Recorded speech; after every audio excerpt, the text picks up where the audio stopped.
He knows that name very well, the incorrigible, violent, and reclusive one, completely unbalanced. The tedious successor of Count Perdium, Cecil Perdium. The most powerful knight in the north doesn't understand how he could have lost to such a weak opponent. His adversary, on the other hand, is not surprised, since he had invested a great deal of money in that trap, made especially for him. Amidst a completely devastated battlefield, decorated with the bodies of his companions, that knight in full armor approaches him carrying his axe like an executioner, until Cecil decides to ask the knight if he's enjoying the view. That only makes the man furious, shouting whether Cecil tries to be stupid on purpose. It couldn't have been a trap unless he had known about the plans before they happened. That's when our protagonist reveals he didn't just discover the plan. He also learned the size of his enemy's army, as well as the locations of his spies, and even the auxiliary troops who were in charge of delivering supplies to all of them. He simply knew all of that, and that defeated knight was in the palm of his hand. But those are hard words to accept because there were secrets he hadn't revealed to anyone. That's why he can't accept that someone as weak as that managed to uncover all his plans. Before he could continue his string of insults, the face of that warrior was struck by the sole of his enemy's boot. He had no patience to wait for the man's acceptance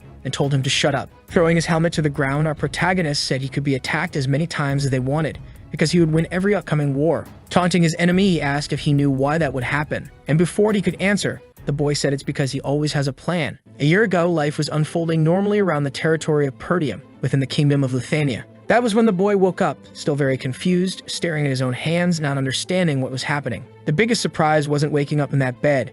It was realizing he was still alive. That should have been completely impossible because he was sure of what had happened just moments before. A great clash of swords had occurred, and because of the force of the impact, he was completely disarmed. His body was already covered in wounds, and he was utterly exhausted from the prolonged battle. That final effort had come at a cost. All of his wounds collapsed at once. His opponent had declared the battle over, and that the king of mercenaries, one of the 7 most powerful men on the continent, had been defeated. That also symbolized the end of the war. Our protagonist's enemy was a knight who was also one of the 7 most powerful men on the continent. His name was Aiden. Pointing his sword at the boy, he asked if he had any last words, and Cecil revealed that his only regret was being unable to complete his revenge. Completely furious, he urged his opponent to finish the battle quickly. Aiden responded with a mocking smile, saying he was nothing but an ignorant fool. He had known that Mercenary was the successor of the fallen Perdium house, but he'd heard that he abandoned the land after his sister's death. That piqued the interest of our protagonist, who asked how a noble from another land would know such a thing. Aiden said it was inevitable. He had reached a point where he searched for any and all information about the king of mercenaries.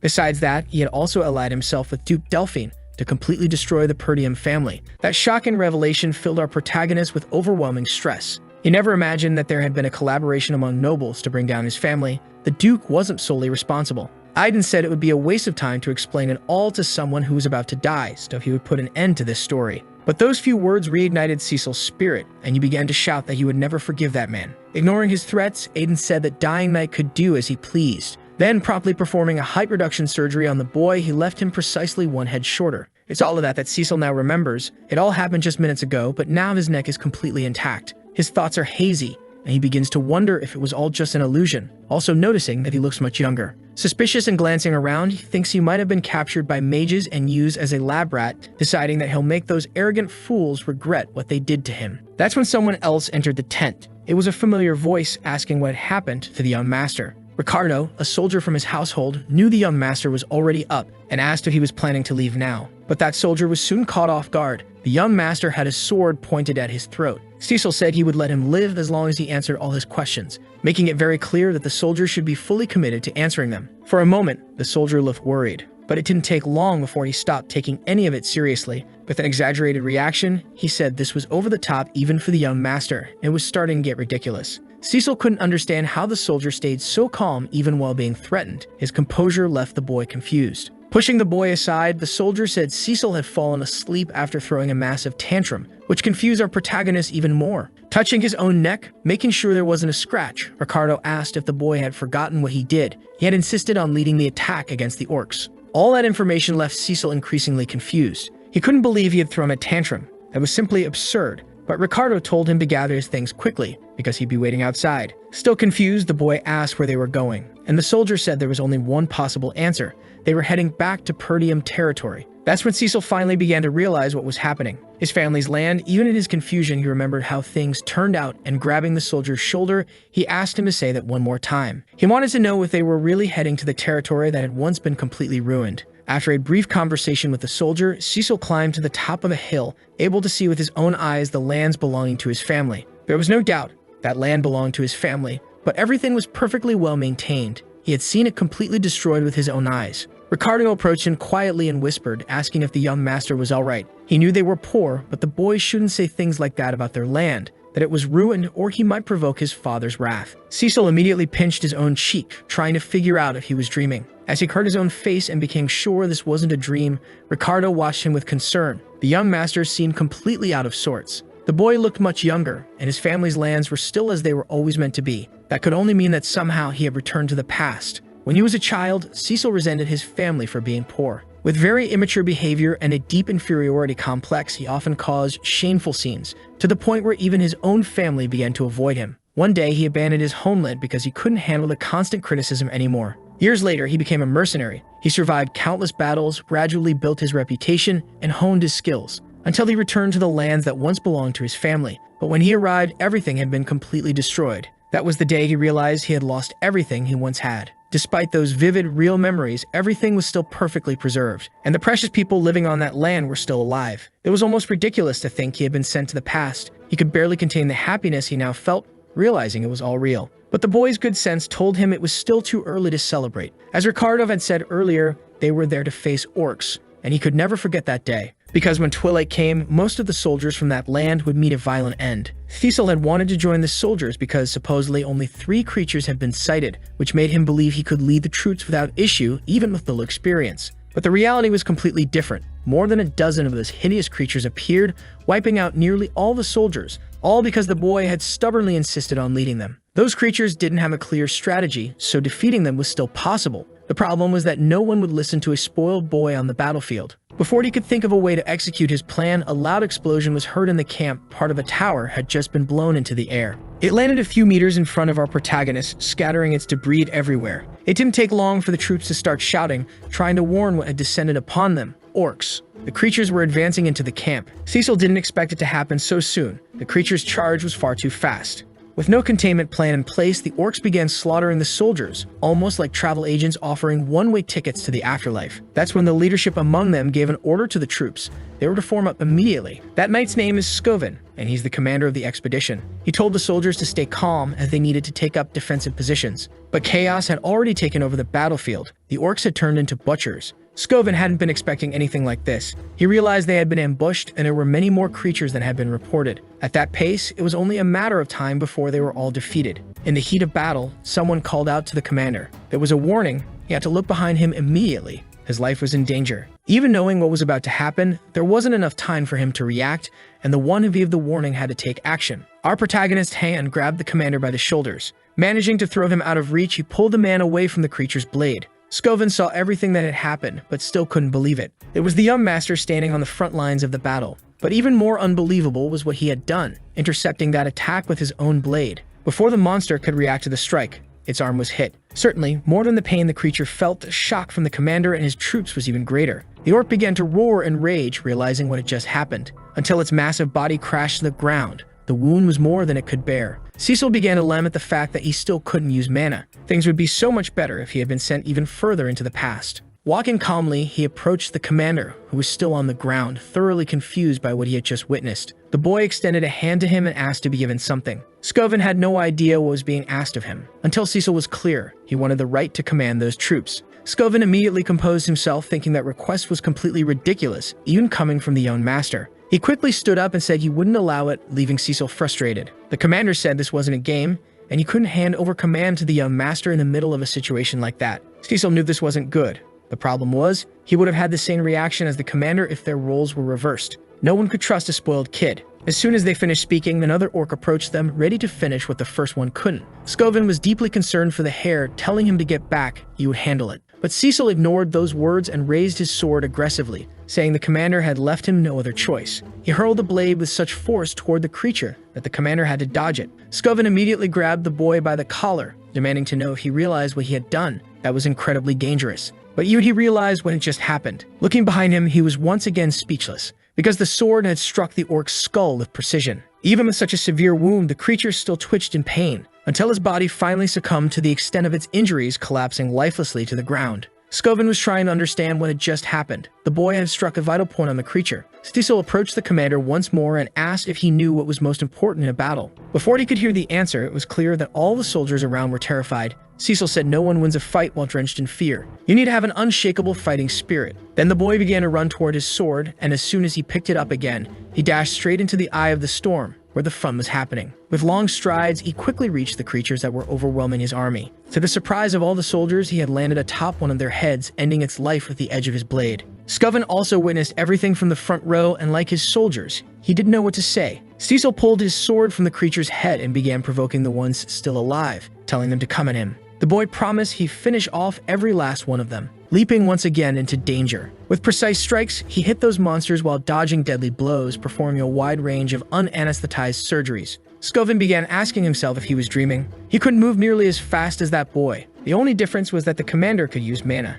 That fragile boy shouldn't be capable of any of this. Even though it was hard to believe, he could already see the boy was becoming very exhausted. Still, he managed to dodge using the smallest movement possible, conserving what little energy he had, and he struck vital points with single attacks strong enough that there was no need to hit twice. He was practically a sword master who hadn't yet learned to use mana. Maybe Scoven thought that boy could become even more powerful than the current sword master. In the middle of the battle, Cecil continued provoking the creatures, saying he was just warming up. The taunt seemed to work, and all those monsters began to chase him, determined to end his life and crush his bones. The soldiers saw what was happening, and one of them wondered if the young master was running away. It didn't take long for them to turn their attention to the commander. They needed orders. Scoven was still in shock, trying to understand what the young master was doing. A boy had jumped into battle and drawn all the enemy's attention to himself, and right after that began to retreat from the battlefield. But the direction he chose was strange. He was heading straight toward the cliff. Using his full ear-separating capabilities, Scoven finally understood what the boy was trying to do. It was indeed a very bold strategy. That's when he turned and ordered his troops to raise their shields,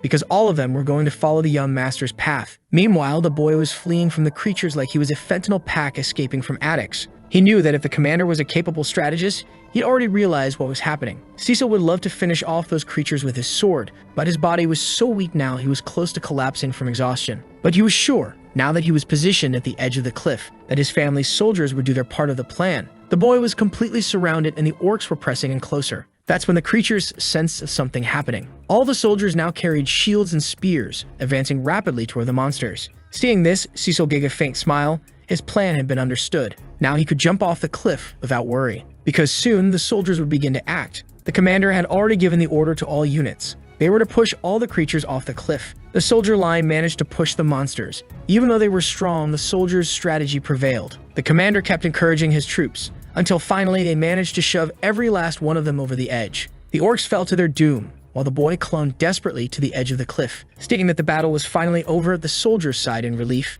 But among them, the commander remained worried, wanting to know what had happened to the young master. Then he saw the boy had managed to wedge his sword into the cliff wall, giving the commander a confident smile, as if he were sure the plan would work. For a moment, Scoven was speechless, but soon he forced a smile too. Extending his hand, he asked the young master to try and reach it. But the boy had used up all the strength he had. He could no longer hold onto the sword's hilt. Unable to control his own body due to extreme exhaustion, he began to fall, which left the commander and his men deeply concerned. Some time passed. Cecil began to hear someone calling his name over and over again. He recognized the voice. It belonged to Helena. In a dimension that didn't feel like reality, he was confronted with countless memories of his brother. Cecil didn't seem like a very nice person, and holding one of the fragments of what looked like a mirror, he realized they were memories of his sister. He was suddenly grabbed by the arm. She was still begging him to come with her. That was definitely the kind of dream one has during a fever, full of delirium. But finally, Cecil managed to wake up, lying in a bed. His senses were slowly returning, and he could tell everything was okay.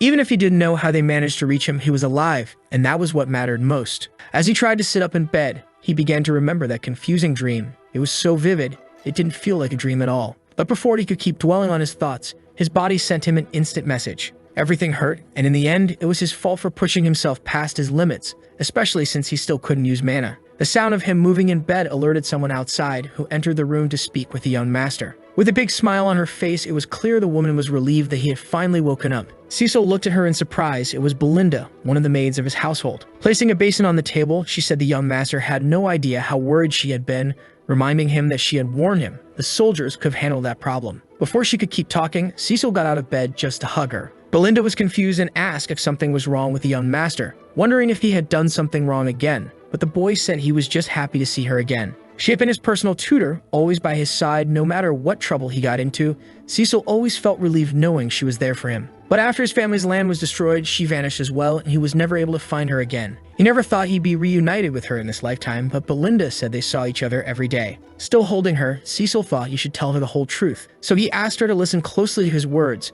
The Perdium family was in grave danger. Very surprised, she asked how the boy knew that. He began thinking about how to explain it to her, saying that he had died and returned to the past. But Belinda thought he was talking about the incident at the cliff. Completely ignoring whatever he might have said, Cecil tried to clarify things, but to her, it was the boy who was in danger, since his body was still recovering. Right after that, she began to scold him severely, and our protagonist realized she wasn't going to believe a word he said. Trying to convince her was useless. After taking a deep breath, Belinda asked what would happen if he couldn't enjoy the festival because of his injuries. As soon as he heard about the festival, Cecil grew very worried, and Belinda asked if he had already forgotten. Helena was really looking forward to enjoying that event with him. She said it would be wonderful if the two siblings could become close again like they used to be. Then Cecil remembered that during that time of year, there was always a festival in his town. He grabbed a picture frame nearby and looked at it more closely. It was a photo of him and his sister. In his past life, he wasn't able to enjoy the festival because he was traumatized by what he had seen on the battlefield. Things were different now, and he asked Belinda when the festival would take place.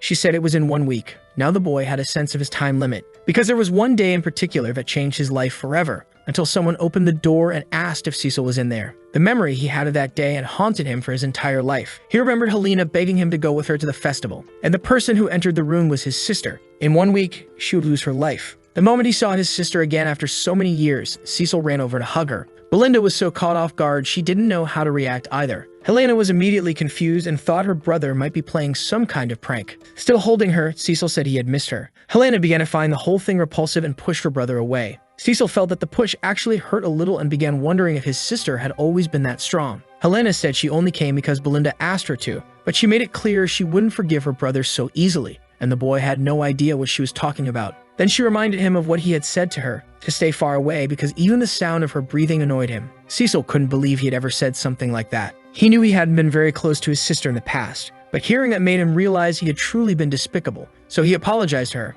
Belinda and Helena could hardly believe what was happening. The girl thought her brother must have been hit on the head, which would explain why he was acting so strangely. Cecil said he was the one who defeated the creatures, and he couldn't stand hearing them say he'd been beaten up by them anymore. As soon as he finished saying that, he felt his entire body ache all over again. Helena said it was hard to believe him considering his body had been carried into that room on a stretcher. While he groaned in pain, the two of them began to laugh, but that didn't bother him. He simply realized that he was living his life again, and that simple moment was playing out exactly as he remembered it. It was even hard to understand why he had wasted his life. He had refused his sister's invitation to go to the festival because of what happened during the expedition with the soldiers. That refusal was the last time he saw her in his life. Helena's body was found next to her guards in several pieces. The regret still burns in his chest. He feels he should have gone with her that day. Lost in thought, he heard someone knocking at the door, asking for permission to enter. It was Helena's personal guards, Jamal and Felipe. The girl asked if something had happened, since she had told them to wait outside. The guards apologized, but they were delivering a message from the servants.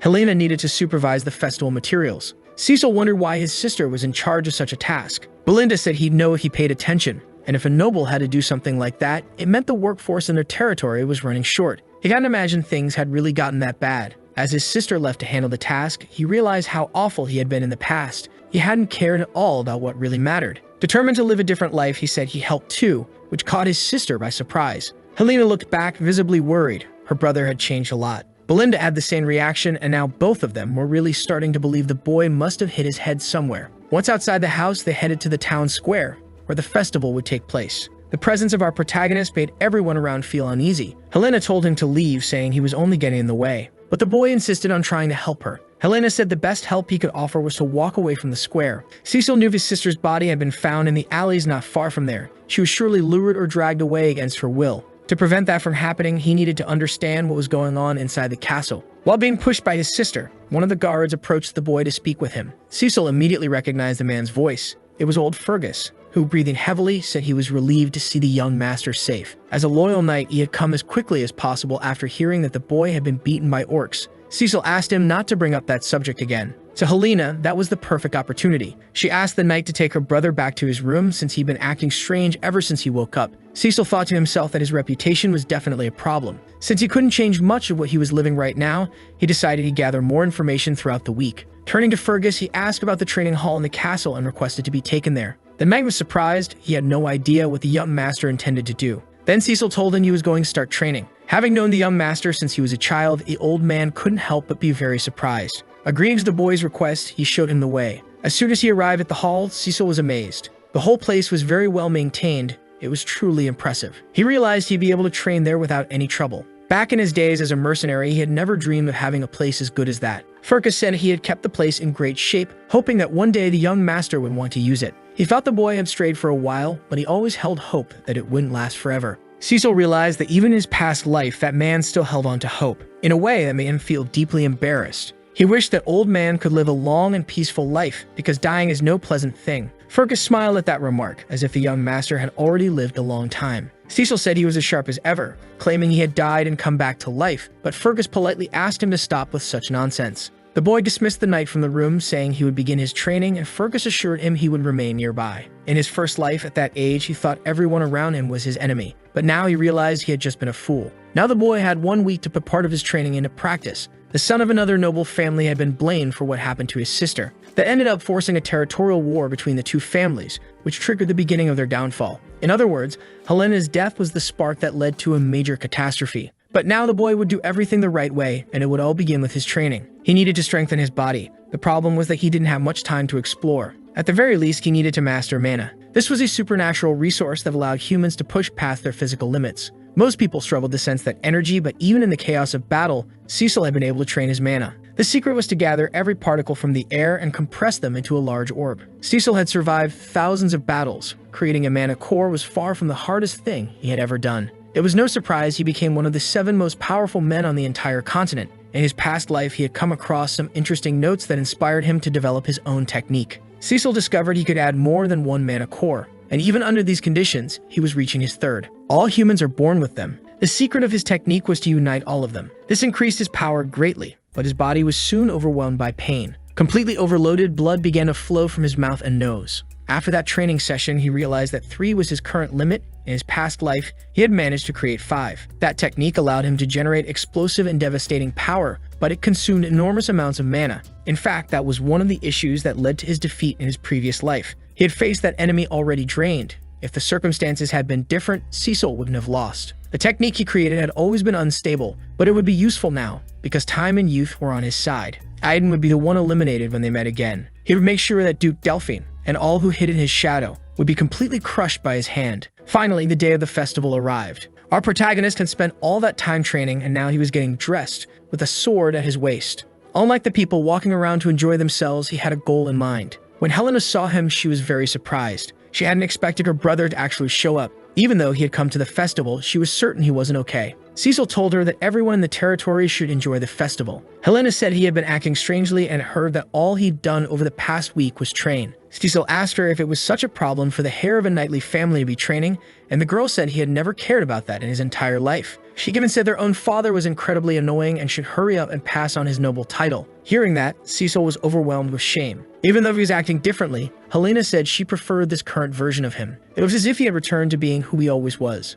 That left the boy deep in thought, because he realized something over the last week. His actions were already changing the behavior of those around him. Meanwhile, Belinda was giving instructions to Helena's personal guards to also keep an eye on the young master. Cecil and his actions were altering the course of events, and he couldn't predict everything that would result from that. It would be up to him to act with wisdom, since he knew the future and would need to adapt as things changed. And for what is going to happen that night, he is already prepared. Helena is buying all kinds of things at the festival, while Cecil remains alert. She walks around the place without a care in the world, but the boy stays vigilant. At the end of the night, she says this was all really fun, but that it's always the same thing every year. She wishes there was something new to do. Cecil noticed the festival was almost over and nothing had happened so far. Maybe his presence was already changing things. Still deep in thought, he heard someone asking his sister if she'd like to try something new. He said he'd heard from a friend that something different was happening in another neighborhood. Helena said she'd blame him if it turned out not to be fun, and Cecil watched her walk away. Now he was sure who was responsible. It was her personal guards, the true traitors and the ones responsible for the great tragedy.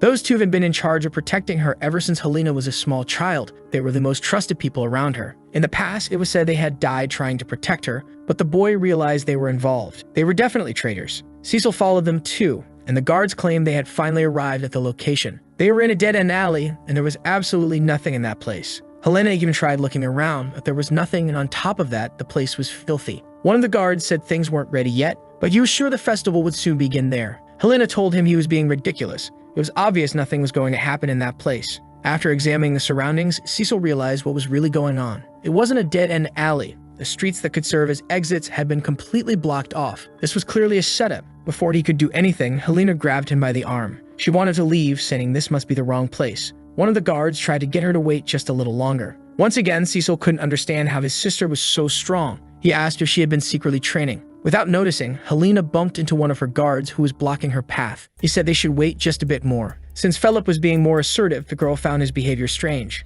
She said the two of them were acting weird. Then Jomal said it was never their intention to scare her, but they had accepted a very interesting offer. Helena was completely shocked by those words. That's when another person revealed they were there too. And that mysterious man was accompanied by two henchmen. His name was Frank, and he said the soldiers had fulfilled their part of the plan. Jomal approached him, saying it was obvious they'd be able to pull it off. Now it was time for the next step. Frank noticed that the Count's son was also there and was certain he hadn't been part of the deal. Our boy remained unfazed while Helena couldn't stop trembling in fear. The corrupt guard said the boy was a bonus reward. He had followed them all the way there without realizing he was walking into his grave. Cecil asked if the guard really believed he'd walk away alive after selling out the Count's children. Jamal said the boy should start worrying about himself since the two guards had earned enough money to live the rest of their lives without lifting a finger. They were tired of that miserable, despicable place. Always poor, always under attack by barbarians. He revealed they weren't the only ones who wanted to leave that land. Before he could continue with his generic speech, our boy sliced through the corrupt guard's body. Jamal didn't even have time to understand what his eyes had just witnessed. That sudden strike left everyone in the alley horrified, and those who weren't scared were now speechless. Cecil said that was no excuse for selling out him and his sister. Now he could turn his attention to the other traitor. Philip couldn't believe his companion had been defeated, not when the enemy was someone so weak. He grabbed Helena in an attempt to shield himself, but it was useless. His skull was pierced by our protagonist's sword. He began to fall while writhing in pain. His body, too, became part of the decor of that dark alley. Frank's henchmen started asking if this was really the Count's useless son, because they hadn't expected him to have combat experience. Frank also noticed something was different. He figured the guards had been caught off guard, but for the boy to take down two in a row in just seconds was truly impressive. On top of that, he could also channel mana into his attacks. Helena remained absolutely terrified and asked Cecil what was happening. Our boy held back his words. He's not going to tell her the truth just yet. And with a precise strike of his hand, he left the girl unconscious. He did it so she wouldn't witness what was about to happen in that place. But as soon as he laid his sister's body on the ground, that killer politely said thank you,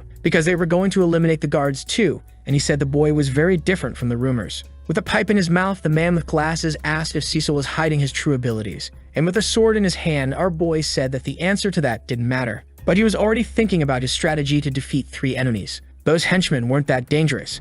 The only real problem was the man with glasses, who seemed to have a high mana level. Cecil knew he had to keep that battle as short as possible, and he was already preparing some threads in his hands. He asked those men who had hired them, and Frank replied that it didn't matter, because the boy would die soon. And our protagonist admitted he didn't expect them to cooperate anyway, stating that in just a few moments, they'd wish they had. One of the henchmen got ready to fight him, but Frank told him not to. They keep the boy alive to make him suffer, driving the Count completely insane. The greater the pain he feels, the more repulsive his body will remain. As soon as they got the orders, those two assassins launched their attack. Unaware that, in truth, our boy had been the king of mercenaries in a past life. The first thing he did was throw an unlit candle toward them. The first assassin didn't know what that meant, and distracted by the candle, he couldn't see the slash coming right behind it. That blade pierced his head with perfect precision. The other assassin tried to flank him, telling our boy not to rely on dirty tricks. Their swords clashed for the first time. Cecil had no intention of letting that man live. Moving his hand quickly, he managed to immobilize the assassin's sword.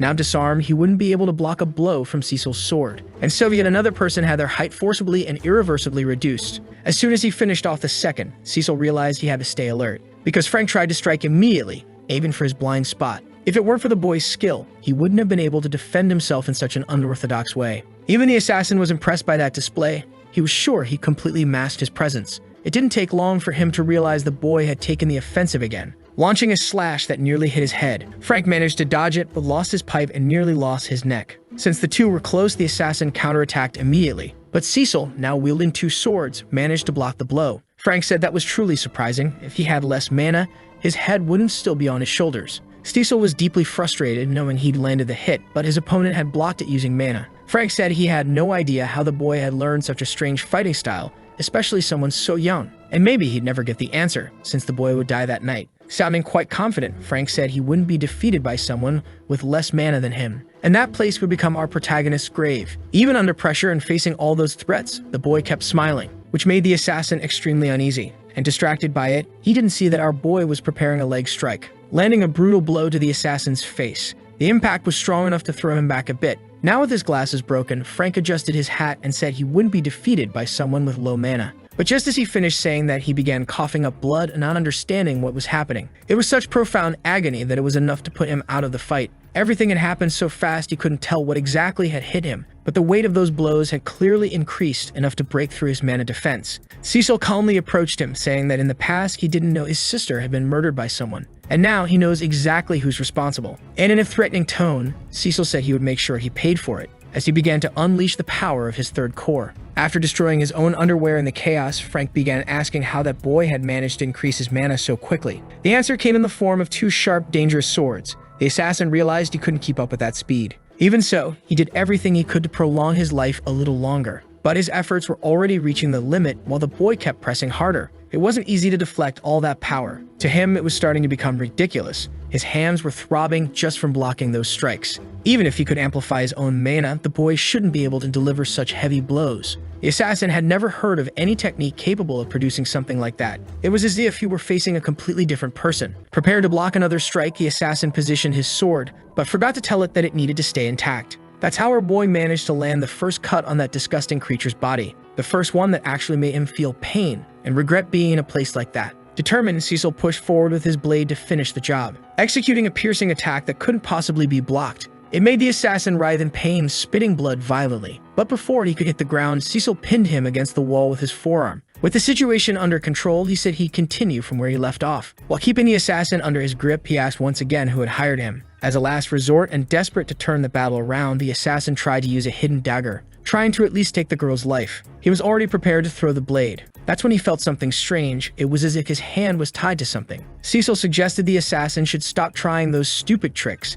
It would be much better to start answering questions. If he were willing to cooperate, Cecil might consider removing the sword from his abdomen. But the assassin was realizing those threads were made of mana, and he couldn't move his own body. He didn't even know when the boy had prepared all of that. Cecil applied more pressure on the swords, saying that with the assassin's skill, he should be able to keep himself alive. Unless, of course, someone destroys his mana core. That's when the assassin realized his situation was becoming increasingly dangerous, because our boy had struck directly at his mana core. It didn't just cause sharp pain, it was something that burned him from the inside out. As soon as the core cracked, all that power began to spread through his body. Frank said the boy was insane, that could cause an explosion big enough to destroy the whole neighborhood. But Cecil assured him it was only risky for those without skill. He could make that method work without issue. That's when Frank realized his problems were only getting worse, because that look in the boy's eyes wasn't bluff. It was the look of someone willing to end his life. Desperate, the assassin confessed that it was Count Desmond who had hired him. He said he needed an excuse for House Perdium and House de Gaulle to go to war with one another.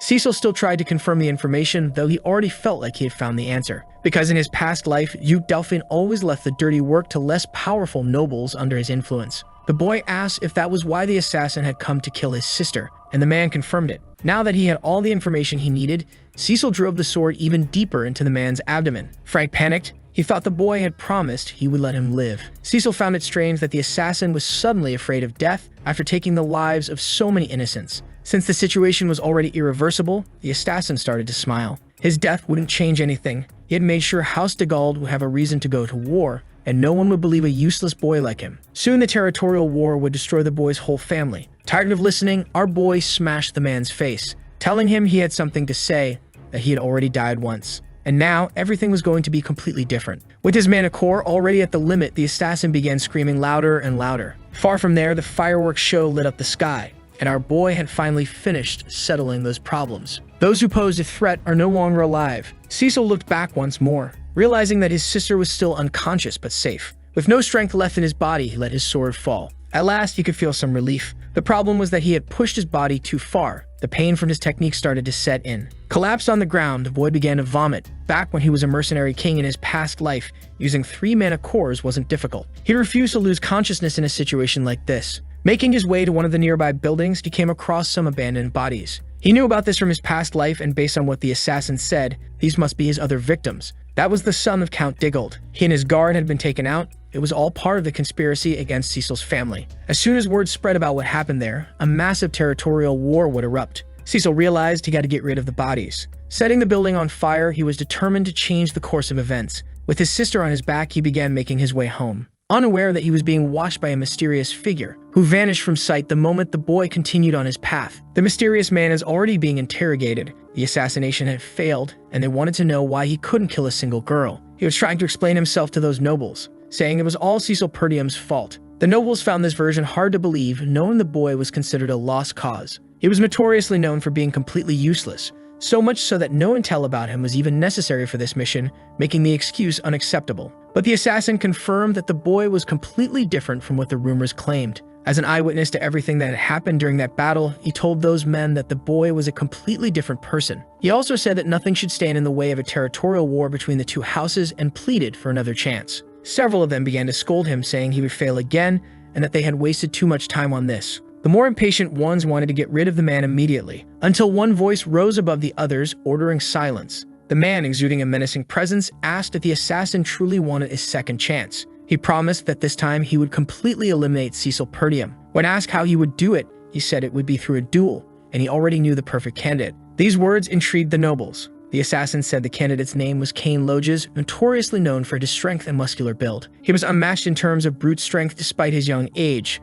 There wasn't a single person in the north who could withstand his sword. He was also Cecil's cousin, so arranging the meeting between the two would be easy. Though still impatient, the nobles decided to listen to him. Meanwhile, the man who stood above all others warned the assassin that another failure would certainly be the last of his entire life. Back at our protagonist's family estate, he continued with his training. An elderly guard apologized for interrupting him. He came to deliver news about his meal, but he didn't realize something was flying toward him. It was one of Cecil's mana threads attached to a sword nearby. It was promptly pulled toward the boy and cleanly caught by his hands. After performing a few cuts in the air with it, Cecil realized it was enough. That's when he noticed he was no longer alone in the hall. Fergus was there and, apologizing once again, said the boy had been too absorbed in his training. Unable to hide his curiosity, he asked how the boy managed to do that. Holding the sword by just a thread, Cecil asked if he meant this, and the explanation was simple. It was a thread of mana, a technique he used daily in his past life, but one he still wasn't strong enough to fully unlock. The solution he found was to use only a single thread due to his current mana limitations. Fergus said he had seen many things in his years as a knight, but that was truly impressive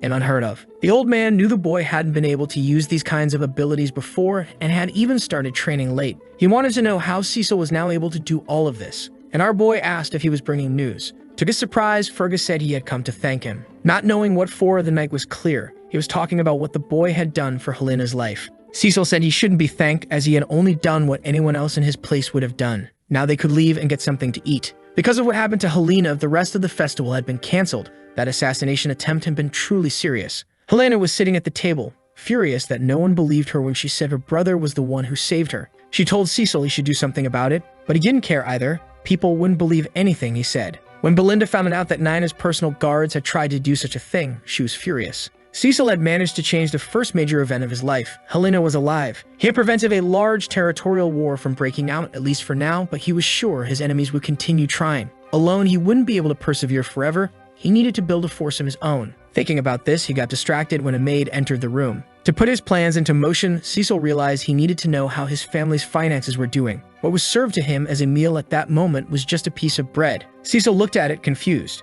He asked Belinda why dessert was being served before the main course, and she told him they didn't have money to buy dessert. As if that weren't enough, outside the people were outraged. They were demanding compensation for their losses. Since the festival had been cut short, it caused major losses for the merchants. All of them were gathered in front of the castle gates. The townsfolk were furious, saying the rich didn't care about the suffering of others. Cecil went to the window to see what was happening, worried by all the shouting. Belinda had already expected something like this. She said the boy should have seen it coming too. Many merchants in that region relied on the festival's tourism to survive, and up until last year, they earned just enough to get by. With this year's festival interrupted, it was only natural for them to be angry. Cecil had no idea things were that bad in his territory. He realized that if things kept getting worse, people might resort to violence to solve their problems. Turning to Fergus, he asked what the soldiers were doing. They should be controlling the crowd. That's when the old man said they didn't have any soldiers. The few that remained were trying to rebuild what had been destroyed during the orc attack. The territory north of Perdium is overrun by barbarians, so they're constantly at war. To the east lies a monster-filled forest, very dangerous.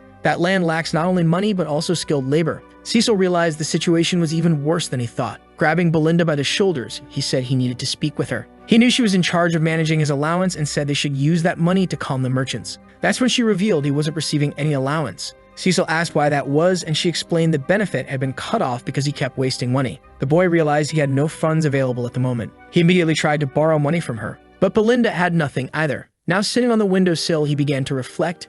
Everything that could help him was either unavailable or in short supply. It would be hard to start anything without money. His immediate priority was to gather some resources. While thinking about what he could do, a soldier ran hurriedly through the castle corridors. He went straight to the young master, bringing news. As soon as he saw Ricardo panting heavily, Cecil asked what was going on to make him rush like that. The soldier said the news was bad. Cain was looking for him. For a brief moment, our boy had to try to remember who that name belonged to. Meanwhile, the commander of the guards was being beaten. His attacker struck him repeatedly without mercy, treating with contempt the man who held authority over the region's army. The final blow was so strong it crushed the commander's armor. Finally, our protagonist arrived at the scene. Seeing the mess that had been made in that place, Cecil wasn't going to tolerate such things continuing to happen. That's when Cain noticed the person he'd been looking for had finally decided to show up. Standing before our protagonist, he tried to intimidate him. With false friendliness, he greeted his cousin, whom he hadn't seen in a long time. Even after witnessing all of that, Cecil wasn't intimidated in the slightest, and finally remembered who that person was. He was the heir of Count Loges, who had been an ally of his family for many years,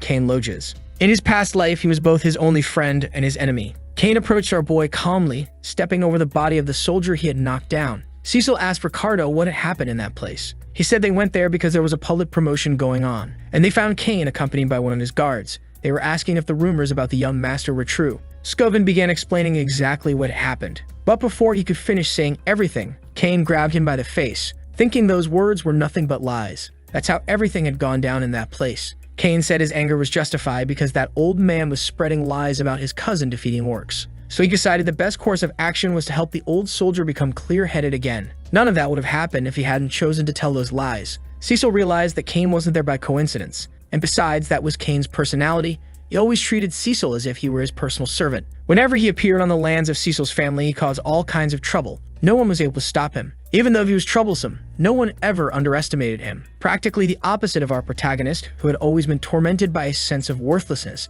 While Cain was constantly praised for his overwhelming confidence and charisma, Cecil was constantly compared to that pile of garbage. And the silence from our protagonist dragged on. Cain was waiting to be attacked, especially after calling the boy a liar in front of everyone. Not long ago, something had happened inside the Loges mansion. Someone came to Cain with a request to end the life of his cousin. And if he managed to do it, that person's master would provide full support to House Loges. Cain said ending that fool wasn't a problem. The issue was that he was also an heir to a noble family, so he couldn't just kill him without a reason. The man said that would be easy, as long as he was challenged to a duel. Just make it all look like an accident. He'd even accompany Cain in disguise, pretending to be his personal guard. An opportunity like that doesn't come around every day. Cain never thought someone would try to stop him from ending his cousin's life. But the truth is, he didn't care. He started to believe people were conspiring against Cecil before he could become an even greater threat. If that was the real motivation, he was eager to cooperate. Then, referring to our protagonist, he asked what he was waiting for. Cain found it strange that he was still silent. He should be bringing out everything he had prepared for him. Since the festival had been cancelled, Cain wanted to celebrate to lift his mood, saying they always saw eye to eye on that subject. He coldly asked what his friend thought of the idea. Cecil stayed quiet for a few moments, until he finally remembered something, asking if Cain was referring to that. He used to be forced to bring drinks and women to his cousin whenever he passed through that city. He only did it back then because he was afraid of being beaten. He was tired of spending his own money to accommodate that braggart. Then he immediately remembered he no longer received an allowance. Our boy seemed to have an epiphany. Before his eyes was an excellent opportunity. That was the way fate had given him to make money. Cain was growing more and more impatient and called out Cecil by name. He told him to hurry up and get what was asked for, because he didn't like to wait. Cecil said there was no problem, but there was something he needed to take care of first. He said his cousin owed him. Because of his completely different attitude, Cecil caused great confusion among those who were present. Cain asked what he owed him. Cecil began listing all the things he had already arranged for him. He said everything cost money and Cain owed him 1,000 gold coins. Cain insisted his cousin was exaggerating. That wouldn't be more than 100 coins. Not to mention Cecil used to do all that as a gesture of gratitude,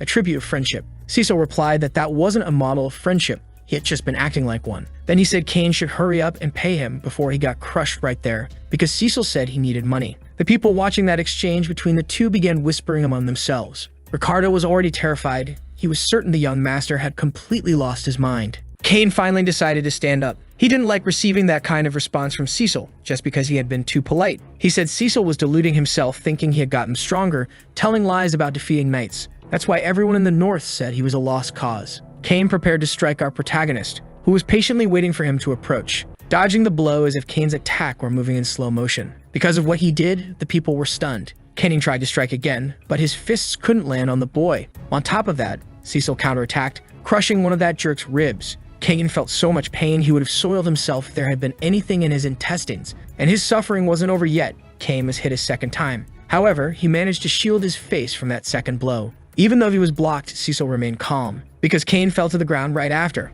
unable to endure the force of that first hit. The assassin disguised as a knight rushed to him, asking if the boy was okay. Cecil acted like it was all a performance, telling his cousin to get up, since he had blocked the strike, and the disguised assassin asked how Cecil could be so bold. The onlookers who had gathered to see how things would unfold were asking themselves if Master Cecil had really struck down that mountain of muscle. Looking around, Cecil realized what they were aiming for. Now he knew exactly what their plan was. Cain asked his knight if his performance had been convincing. Receiving high praise, it had been excellent. Now they could blame Cecil, and he already had more than enough justification to challenge him to a duel. Thinking he would gain political support because of this, Cain was getting ready to issue the challenge. This was the perfect opportunity to rid himself of the pointless alliance his family had with Perdium. After pulling a glove from his pocket, he was about to propose the duel, saying the way he had been attacked was dishonorable, but he didn't get to finish his sentence, because his face was struck by a glove. Cecil had challenged him first. Caught off guard, Cain was deeply irritated. Cecil said he had been insulted in front of his people, and he was the heir of that land. One of his knights had also been assaulted. He wouldn't let it slide,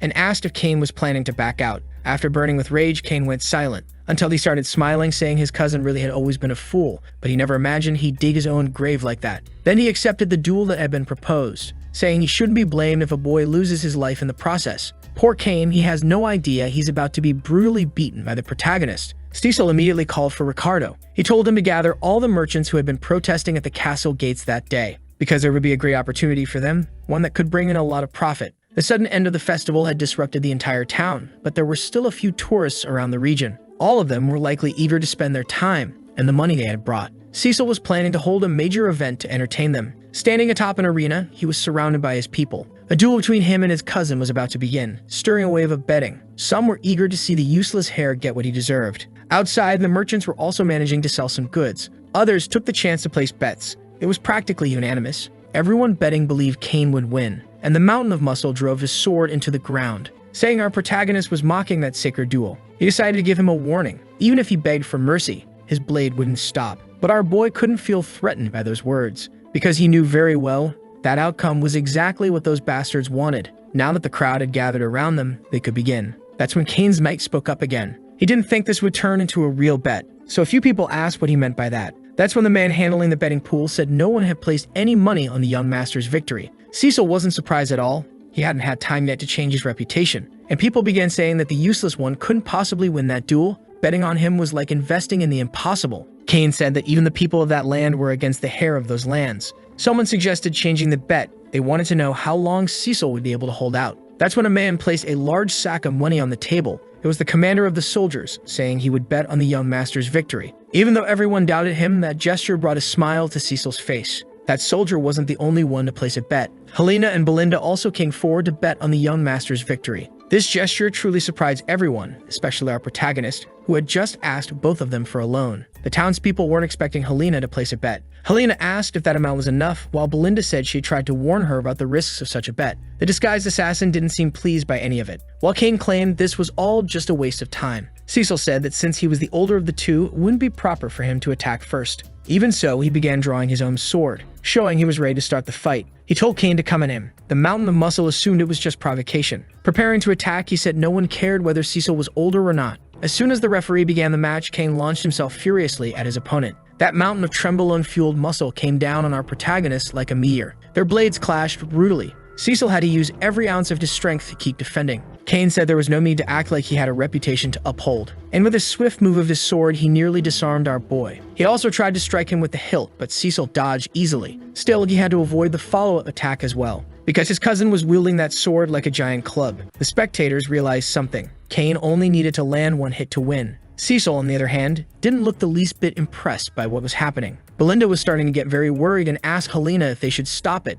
but the girl didn't seem concerned either. The assassin, however, knew it was too late. Once Cain's opponents started clashing blades with him, they fell right into his trap. After feeling that destructive power, they got scared and focused only on dodging. That caused them to tire quickly, creating an opening and leading to their final defeat. That's how Cain had won all of his battles until now. He kept pressing, and our boy kept dodging everything. In the middle of the fight, he started mocking Cecil, saying he moved like a rat. But that wouldn't be enough to preserve his life. Cain tried to land a decisive blow, but his attack was blocked. Having changed the way he held the sword, he tried to hook Cecil with the guard, throwing Cecil's body high into the air. Everyone began to worry, and the assassin was sure the battle would be decided then. There was no way Cecil could avoid the damage from that fall. Not to mention, down in the arena, the mountain of muscle was waiting for him. Using his mana threads, Cecil said he had planned to take it easy. But his cousin had gone too far. Cecil landed safely on the ground, and moving swiftly, he closed the gap, now dangerously close to his opponent. Cain couldn't react. He looked back, trying to understand what had just happened. The assassin realized that Cecil had used his mana to strengthen his legs.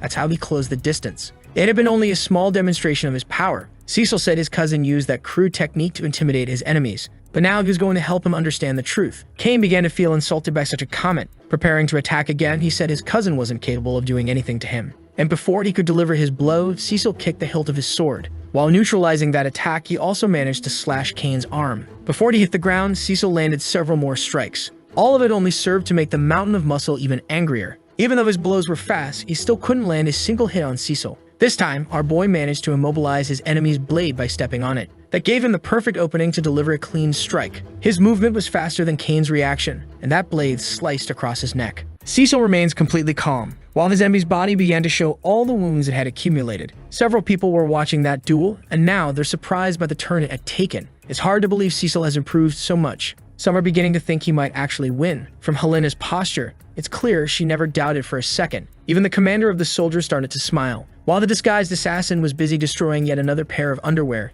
Cain noticed that all of his wounds were superficial, realizing that Cecil had done it on purpose. A bit frightened, he began to wonder when that useless boy had managed to improve so much. Meanwhile, Cecil watched him with a touch of disdain, until he decided to throw away his own sword. As the blade dragged along the ground, Cecil said this would be fun as the gap between them was too great, saying he would continue the duel using only his bare hands. This time, Cain felt deeply insulted, while our protagonist felt it was time to teach a lesson to that mountain of muscle, and he would do it with his own hands, no matter what. Cain didn't like those words at all, and began questioning our protagonist about what exactly he planned to teach. Cecil stated that the mountain of muscle couldn't withstand his sword technique, so he decided to fight with just his hands, since his cousin always bragged about his strength. As further motivation, he said he would double their bet. If Cecil walked out victorious, he'd receive 2,000 gold coins. To the citizens of that city, this challenge was absurd. They didn't believe the young master could win unarmed. Even the disguised assassin was speechless, thinking this was making things far too easy. He realized this was the ideal setup. Fate was on their side. There's no way the musclehead could lose under these conditions. And the man responsible for the bets didn't waste any time, immediately calling everyone to wager on this new phase of the fight. This greatly excited those who were watching the duel. But after witnessing a bit of Cecil's strength, people were becoming a bit more confident that the young master might actually surprise everyone. Cain ended up feeling greatly underestimated, which only made him angrier. Cecil assured him that his juice-loving cousin could use his sword if he wanted to, and by then he was completely out of control, taking off the coat he had been wearing. Like a wild beast unleashed, Cain charged our protagonist with his sword. Belinda was extremely nervous about all of this, wishing the young master would be a bit more cautious and use his sword. Cain was entirely driven by the madness of the moment, believing this time he would win. Cecil, on the other hand, was certain that what his cousin needed most right now was an unforgettable beating. Even though the attack had been fast, it wasn't enough to hit our protagonist, who used that opportunity to move in closer and closer. His steps in the arena were extremely light. He managed to circle his cousin with ease, striking his body every time an opportunity arose.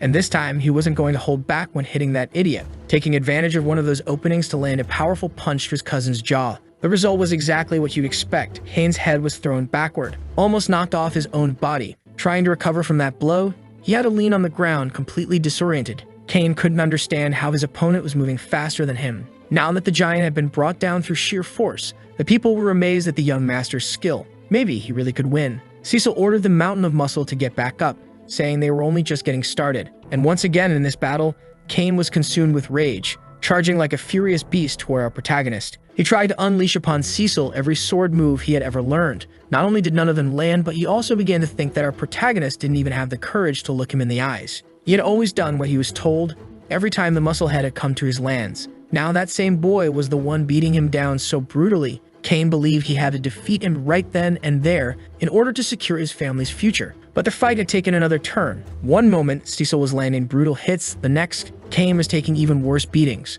With his face completely disfigured, he still couldn't understand what was happening. That's when Cecil grabbed him by the hair, lifting the face of that mountain of muscles. Our protagonist said he felt sorry for his cousin's father, because the Count was one of the few people who helped the Perdium family when they were on the verge of ruin, all due to the friendship he had with our protagonist's father. Even in the face of such a noble gesture, his son is completely different. That seemed to awaken something in the boy's memories. Many years ago, he had questioned his father about why he was sending aid to the Perdium family. They were also going through difficult times, and the boy didn't understand why his father would do all that for the sake of friendship if his friend's territory was doomed. It was something the boy was completely incapable of understanding. His father was already heading to that territory once again. He tried to ask the Count not to go. His father was the only one helping those people. All the other nobles were ignoring the situation. In response to his son's questioning, the Count said there was no special reason for doing it, because they were friends. That's what the mountain of muscle ended up remembering. Our protagonist's hand was about to crush his face once again. But unlike the previous times, Cain simply closed his eyes.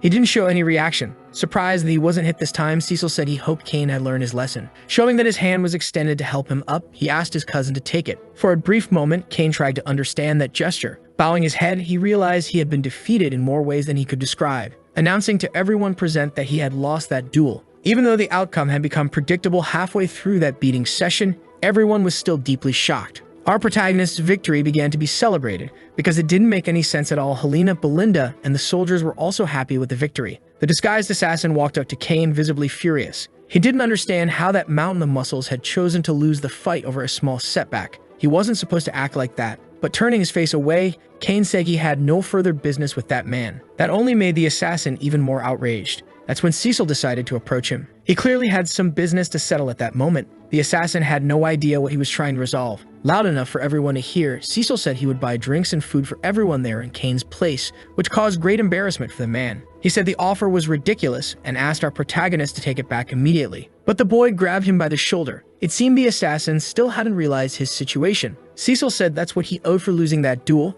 and he was sure the man carried a lot of money, which he owed to our protagonist. A total of 3,000 gold coins, which he would definitely not forget to pay. Cecil used all his persuasive power to make it clear to the man that he strongly recommended not trying to run away without paying his debt, and the assassin realized his situation had become quite complicated. As soon as he agreed to those terms, Cecil made his way out of the arena. The next day, our protagonist was in his room. He placed a large chest on the table. As soon as he opened it, he realized it was overflowing with gold coins. That might be enough for him to hire a small army of mercenaries. The amount was generous, and it would take some time before he could earn money consistently, but Cecil knew life wouldn't wait for him, and he had big plans ahead. Belinda and Helena watched with great interest. Feeling a bit uncomfortable, Cecil asked what they wanted. Helena wanted to know what her brother was going to do with all that money. Cecil asked if she wanted some, but the girl said she was just asking a question. Belinda said the answer was pretty obvious. She already knew where the young master was going to spend his money. Amelia's birthday was coming up, and she imagined the young master had done all this because of that occasion. He was going to buy her a very expensive gift. While the two girls argued about how he was going to spend the money, the boy didn't say a word because he got absolutely no idea he had a fiancé. Belinda said he shouldn't act shy. They both knew he was just pretending not to remember he had a fiancé. Helena said it was the daughter of Count Leopold and that he should remember. Finally, his memories clicked into place. He knew exactly who that woman was, Amelia Leopold, loved by her people for her sweet and humble personality. But that's just a facade, hiding a woman who will soon be known as a witch for starting a rebellion. She also allied herself with Count Delphine to bring down the Perdium family, and to our protagonist, she is nothing but a traitor. Realizing he could accomplish many things now, he began to smile. He asked Belinda when her father would return, and she said it might take another week. The boy realized that was more than enough time. Standing up from his chair, he said he would pay a visit to the Leopold territory. Belinda pointed out that his fiancée's birthday hadn't arrived yet and asked why he was going so early. The boy didn't even try to hide the truth. He said he was going there to get more money. Amelia always has a spider landing on her face. After placing a pair of shoes on the ground, she asked that child to wear them. She was doing all of this among the poor, which is why they looked up to her. The child was clearly embarrassed by the gesture. The girl said that if anyone should walk barefoot in her lands, it should be her. She ordered her guards to arrange food and shelter for all those people. Immediately, they began unloading the carriages. There were many supplies there. It didn't take long before all those people started thanking her. After that populist gesture, she returned to her mansion. And even though she was engaged to another man, someone was far too entertained washing her feet. This man was Bernaf, one of her knights, who said she had done very well that day. Amelia said her father had always forced those people to show obedience to him, but people are much more cooperative with those who help them. The knight said that the people were on her side, and that would definitely help when the next successor was chosen. But she was thinking of something else. With a dominating and rather depraved gesture, she stepped on her knight's face, asking him what had happened with the duel he fought against the strongest swordsman in the north. The knight apologized, saying he had lost on purpose to avoid drawing too much attention to himself. Otherwise, it could have exposed everything he was doing for her. While caressing the feet of that woman, he said that it wasn't yet time to reveal his claws to the world. As soon as he finished speaking, he began kissing her feet like a lover. My God, our protagonist doesn't even know, but he was carrying a heavy burden over his head. The girl said he was right, and she had also done a lot for him. Then she lifted her knight's head, telling him he couldn't afford to be weak under any circumstance. Asking about the company, he said there was no need to worry about anything. Everything the Perdium family was buying to rebuild what had been destroyed by the monsters was coming from their company. They were collecting all the funds that Count Leipold sent each year to support them. In addition, they were also recruiting all the soldiers and knights who had deserted from that territory, many of them highly skilled from constant battles against monsters and barbarians. Amelia said the company needed to appear as a completely ordinary merchant group. They couldn't be exposed yet. Then their conversation was interrupted by the butler. The knight said Amelia was resting and asked who had given the man permission to enter the garden unannounced. The butler said he brought news from the gates. Cecil was there to make a visit. Amelia was surprised. She wanted to know what that useless boy was doing there. The butler started stuttering and sweating a lot as he hadn't yet delivered the full message. Cecil said he had come because he wanted to discuss something about her company. They went to the meeting room, and the woman who wanted to place a heavy burden on our protagonist's head was now sitting across from him. Cecil greeted her in a friendly manner. The woman said nothing, and the cat on her lap seemed to dislike the guest. She said it was very rude of him to visit without notice. Cecil replied that since her birthday was approaching, he had come to give her a gift. He showed her a flower he had bought from a company nearby and said he had decided to start buying from them going forward. He was trying to remember the name of it. It was the Action Company. Amelia was quite suspicious of all those words, saying she wasn't sure what Cecil was trying to imply. And since she had already received his gift, she said she would be ending the meeting. Our protagonist wasn't pleased with her attitude in calling his, until then, fiancé by her full name. He ordered her to sit down once more. He ended up letting a bit of his mana leak into the air, sending chills down her spine. Amelia couldn't explain that pressure. After all, that fool couldn't even look her in the eye before, and now he seemed far too confident. Cecil said he would get straight to the point. He needed money and asked her for 10,000 gold coins. The girl was truly confused by this. She hadn't expected her fiancé to come all the way there to ask for a loan. He clearly had no shame. And she asked if he had come on his father's orders. Cecil replied no, he came of his own will. Besides, he knew she had no intention of marrying him, and he knocked over the tea she had been drinking onto the floor. That made her absolutely furious. Cecil said that if she managed to succeed her father, she could marry whomever she wanted, even the guard standing on the other side of the door, and it would be a real shame if someone found out she was assembling an army for the succession battle. After the boys said that, the cat went completely wild, almost lunging toward our protagonist. Amelia said he should be more careful with his words, and that he shouldn't say such things even as a joke. Cecil assured her he would keep it secret, for now, unless he left there empty-handed. Amelia said that wouldn't be the case. Then she called for her personal knight. Bernaf entered with the confidence only a man who is number 2 in a woman's life possesses. Greeting our protagonist, he said it had been a while since they last met. Cecil knew the basics about that man. He was strong enough to challenge the most powerful swordsman in the north. The boy said that if he died there, it could spark a territorial war, and asked if that was what she wanted. Amelia had everything planned. She'd simply claimed that Lunatic had attacked her guards and was defeated. That's the version everyone would hear. Then she ordered her knight to kill our protagonist. And with the determination only a man who's completely whipped can possess, he said he would obey. Cecil realized he had no other choice. He'd have to get serious too. The two were just about to begin their battle. He noticed that his enemy's gaze was too confident. That's when he realized there might be a weapon hidden in that room. Inside one of the suits of armor, in fact, there was an infiltrated assassin who tried to attack our protagonist. With a swift movement, the assassin managed to stab into the sofa where Cecil had been sitting. But Cecil reacted quickly, escaping the couch and avoiding the surprise attack. Taking advantage of the assassin's body being midair, he struck his stomach with a kick, sending that fool flying through the window. Bernaf and Amelia could hardly believe what they'd just seen. Cecil hadn't expected there to be an assassin in the room and provoking his fiancée. He said she had just put on a show to seem polite, but had always planned to ambush him. Saying they were terrible hosts, Cecil charged for the night. Their swords finally clashed. Cecil asked if all the knights of House Leipold were sellouts with no honor. The knight said Cecil had been rude first. He'd arrived unannounced and made Amelia uncomfortable. And to the knight, someone like that didn't deserve to be treated with respect. Surprising our protagonist, he managed to grab Cecil's sword arm. creating an opening to deliver a piercing strike. But not only did Cecil dodge the blow, he used his posture to surprise the knight with a high kick, then followed up with a strike to the knight's chest, strong enough to knock him off balance. That way, he was able to gain distance from his opponent. The knight was thinking that the rumors didn't make sense. Cecil was supposed to be a useless boy with no skill at all. But after exchanging a few blows with him, he was sure of one thing. Cecil was far from just an amateur. Amelia was already growing uncomfortable, and she asked Bernaf what he was doing, since his opponent was just a boy. Showing irritation, she told him to hurry up and get the boy's head, if he truly wanted to be her sword. That was when Bernaf remembered he was just a tool to Amelia, and he loved that role. Gripping his sword firmly, he assured her he wouldn't disappoint her. Now prepared to endure another round of attacks from our protagonist, Cecil asked if that knight was giving him orders, because if that was the case, he should know his place. Bernaf said he was only being polite, but since the boy insisted otherwise, he would do as Cecil wished and began to cautiously approach our protagonist.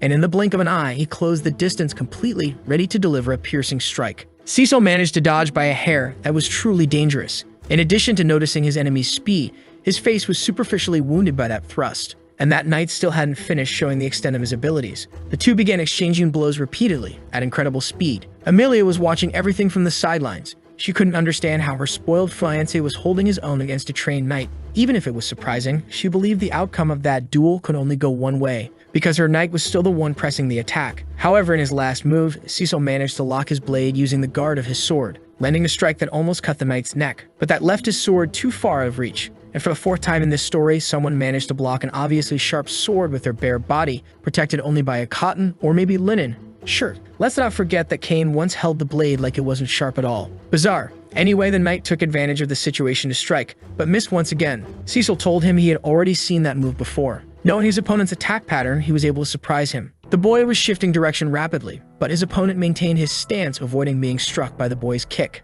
The knight said the counterattack wouldn't work twice. Then threw our protagonist's body toward the ground. Cecil braced for impact, and the impact came. The force wasn't gentle at all. Now the knight's blade had a clear path to pin our protagonist to the floor, but at the last second, Cecil disrupted his opponent's move, changing the sword's trajectory. Immediately after that, he managed to put some distance between them, but he had lost his sword in the process. Cecil realized that the knight was using mana to withstand his attacks. Bernaf said the boy was nothing like the rumors, and admitted you only really know someone after fighting them. He realized that Cecil's swordsmanship came from experience, not formal training. He figured the boy had fought so much against barbarians that he picked up their techniques. Throwing the boy's sword far away, he said that technique might work in the chaos of the battlefield, but not against him. The boy's talent would only carry him this far. Cecil saw that everything was just as he had imagined. This opponent truly was formidable. His thrusts were fast and consistent, throwing off the boy's sense of distance. The height difference was also working against him. This wasn't an opponent he should be facing right now, but the boy knew he didn't have much time left,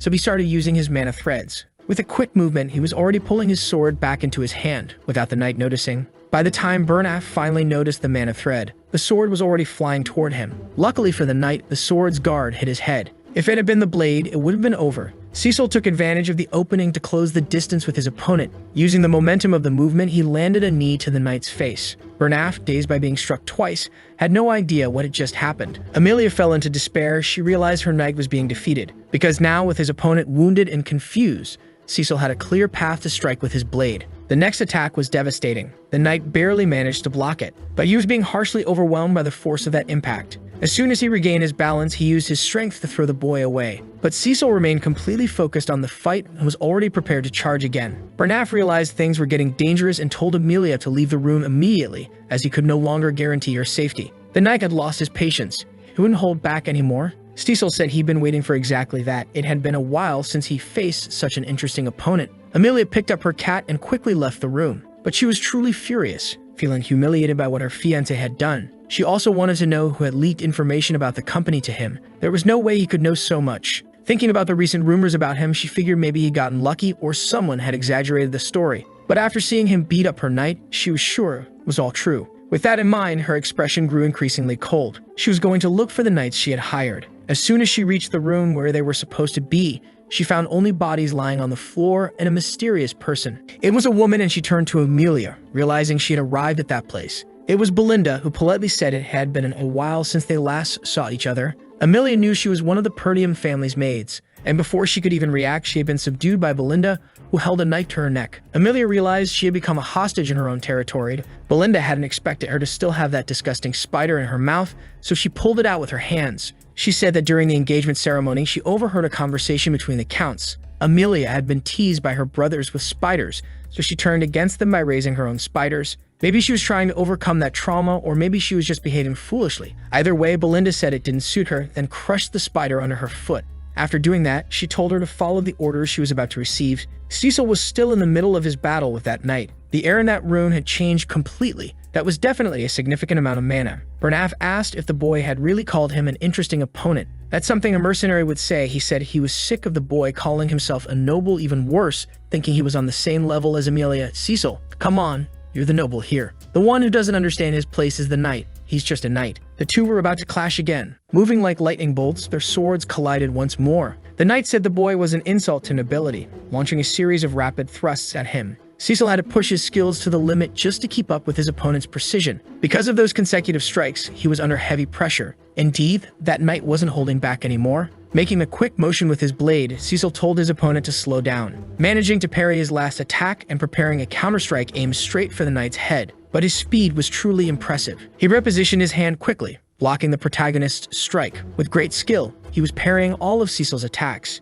Even though our protagonist had taken the offensive, he still hadn't landed a hit, and the knight said he had a warning for him. Cecil's next attack would be his last, because he had managed to land his blade into the boy. After the blood sprayed through the air, Bernaf was stunned by what he saw. Cecil had managed to shift his shoulder at the last moment, as if he had predicted where the strike would land. He returned to combat at the same pace as before. The knight realized he couldn't lower his guard for even a second during this fight, but he was determined to defeat the boy. Before their blades could clash again, the knight surprised him with a kick to the ribs, saying that this was the difference between him and someone who only wields a sword for fun. The knight's physical advantage was truly impressive, and just as Cecil had imagined, it was quite fun. His opponent continued abusing his speed, closing the gap between them and blocking every physical strike. Cecil thought he couldn't beat this man, as it felt like his opponent's blade was always just an inch away from his own. To win, he needed more mana. That was the only thing holding him back in this fight. Cecil realized he would have to end it with the next strike. As he gathered his power, he became aware of something his opponent didn't know: his secret mana technique.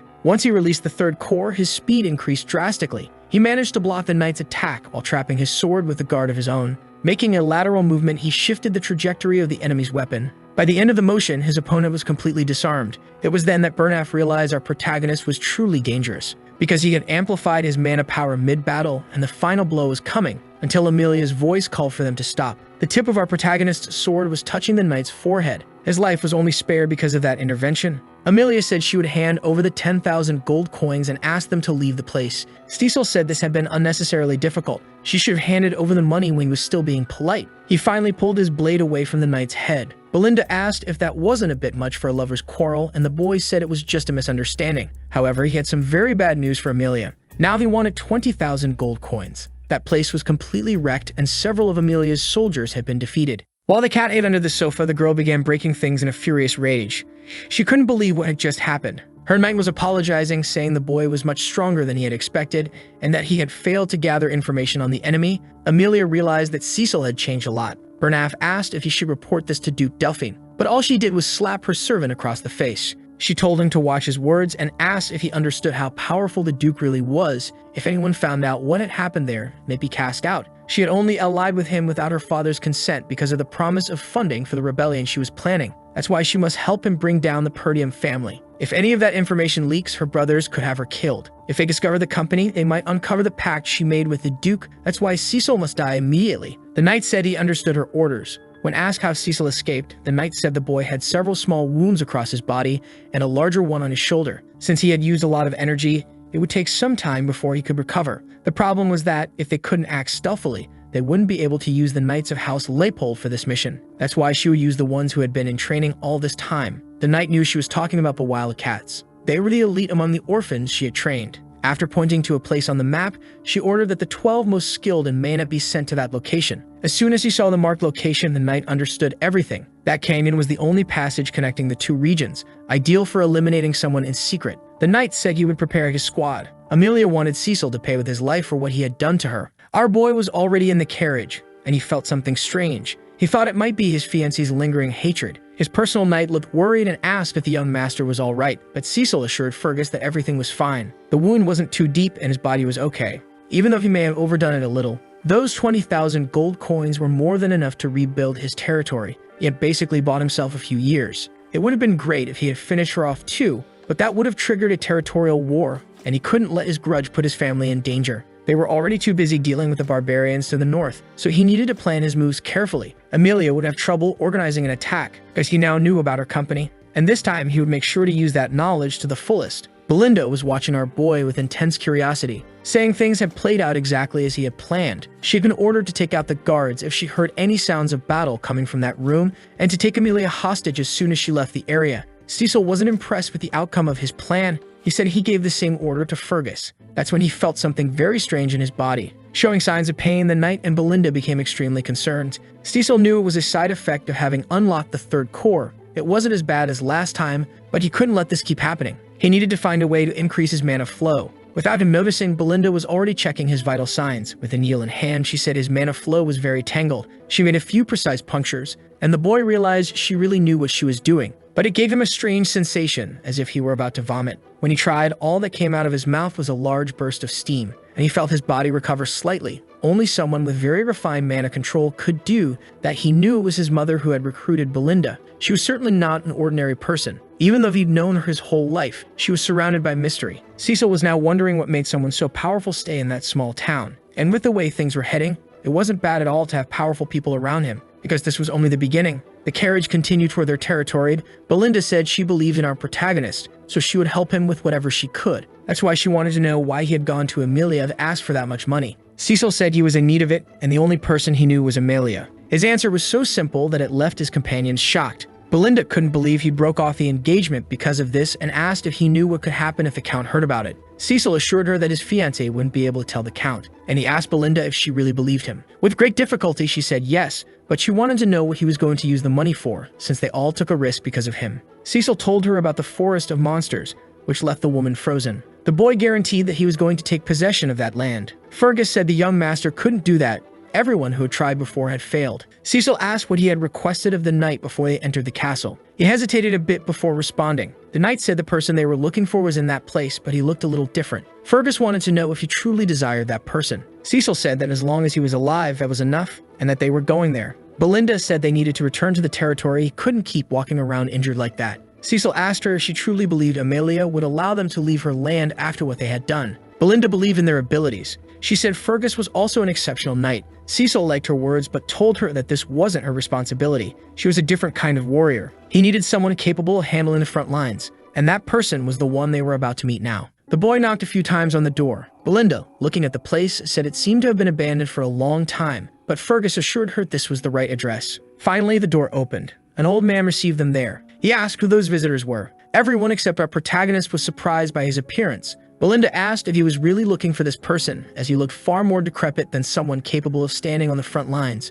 But the boy was sure that this was the person he had been looking for. Returning inside his home, the old man said he must be just a bored noble, and not wanting to waste his time, told them all to leave. Cecil said that he was the former captain of the Ratatosk mercenary group Yahello. The old man looked back, concerned, and our boy said he had been looking forward to meeting him. Fergus was speechless for a moment. Ricardo followed his reaction. They both knew that mercenary group. The Rathatos gained a lot of notoriety because every member could wield any type of weapon. They disbanded in the past, but their bravery and courage were known among all knights, and the captain of that great group was Yahello. Our protagonist said he had come especially to see him. As a sign of his displeasure, the old man hurled an axe toward our protagonist. The weapon passed intentionally just centimeters from his head. His knights and Belinda were terrified by it. Yahello hadn't expected to meet people who knew about his past. Knowing that this man was potentially dangerous, Cecil's companions were ready to defend him. Yahello didn't seem to have much patience and asked what they wanted by coming there. Belinda asked the young master to step back, as that old man was surely very dangerous. Eternal punishment was all our protagonist said, and it seemed to capture the old man's attention. He said he knew a cure for the disease that was causing his daughter so much suffering. Now that he had shared that, Cecil wanted to know if he had earned the man's interest. The symptoms of the disease were an intense fever and coughing up blood, along with red markings that appeared on the skin resembling petals. It got its name because those afflicted by it looked like prisoners, doomed to eternal punishment. Already inside the old man's home, they saw that his daughter had been struck by this illness and was suffering greatly. There was nothing he could do to ease her pain. But as soon as he saw the girl, Cecil realized there was still time. It wasn't too late. In his past life, he had tried to recruit Yahello, but arrived too late. The man had lost all hope when his daughter died. And judging by the state of that house, it seemed he had spent everything in trying to find a cure for the girl. Only his weapons remained. The girl was in so much pain that she begged her father for her life to end soon. Cecil began to prepare himself, knowing he couldn't waste time there. Before he could act, Belinda grabbed him by the shoulder. She said the boy needed to leave that room. Moreover, this cannot be solved with strength. Not even the priest's blessing is capable of curing it. She believes the boy can't do anything either. But ignoring her advice, Cecil said he could fix that girl. Seeing that Belinda was very agitated, he reminded her that she had already said she decided to believe in him. Now she was speechless,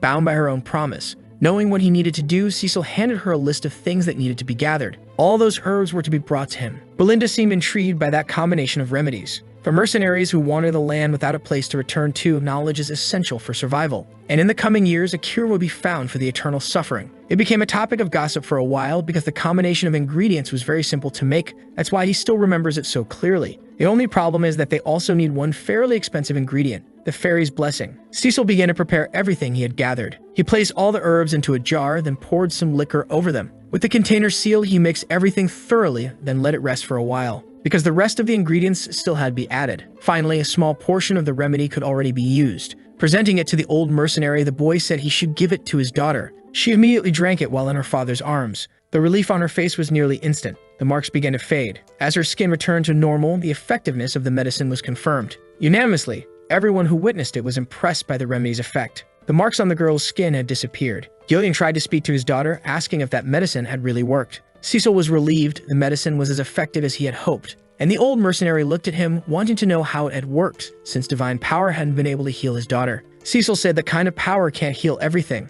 It only strengthens the body and its regenerative abilities. It's different from cutting the evil at the root. Gillian was struggling to accept what he had seen. Approaching the boy, he asked if his daughter really could be cured. Cecil said that within a month or two, she should be completely healthy again. Faced with that, the old mercenary had no choice except to bow before that noble. Then he asked what Cecil wanted from him, since he had clearly come to his house with a purpose. The problem was that all he had left was this useless body. Even so, the mercenary said that if the boy needed him to be his dog or his slave, he'd be either. Cecil said he needed the former captain of the mercenaries. Gillian noticed something interesting in the boy's eyes, and he began to wonder what kind of ambition was hiding in the depths of those eyes. The first thing the old mercenary did was grab his own hair. With a simple swing of his axe, he rid himself of the excessive length, letting his hair fall to the ground. That alone was enough to shock the boy's companions. It was as if that man had transformed. He was a completely different person. Gillian began walking through his house. He asked if Cecil had anyone else outside or if they were waiting for someone to arrive. The boy confirmed it was just them. Gillian grabbed one of his spears and asked if there was anyone holding a grudge against the boy. Cecil confirmed and said there would be more in the future.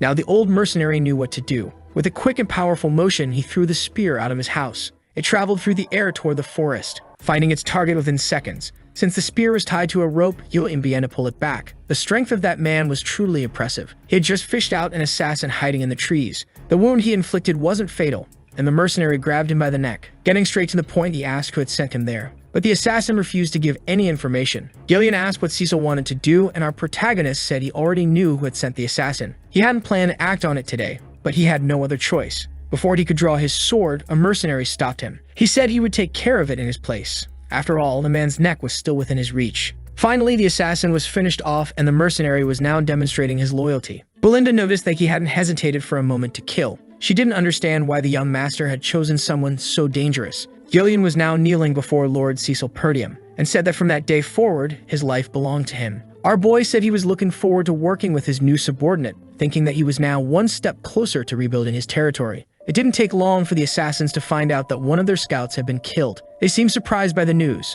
Their leader began to demand silence. He told them to speak in hushed voices. His name was Vigo. One of his subordinates apologized for what he had done. According to the information they received, Cecil shouldn't have been capable of defeating a scout. Now it was uncertain if the fault lay with the man who died or with faulty intel, until one of them said that Gillian had joined them. The leader of the assassins grabbed his subordinate by the neck. He wanted to know if that was really true, and the subordinate said he had seen it with his own eyes. Vigo seemed to recognize the old mercenary and realized that he had started to move again, his former leader. Our protagonist's carriage continued moving forward through the night, with Gillian guiding the horses. Belinda was complaining that it had become very cramped inside. She wanted to know if the old man really needed to bring all those weapons. It almost seemed like he was going to sell them. They had to buy another carriage just because of it. Cecil said they'd need a second carriage to carry Rachel anyway, since she was still recovering from her illness. Behind them were Ricardo and the others. Cecil said all those weapons would be very useful, so she needed to be patient. The most important thing now was that they crossed that canyon safely. Belinda asked if that spy they had defeated had really been sent by Amelia. Cecil was sure of it, so she realized things could become very complicated from that point on.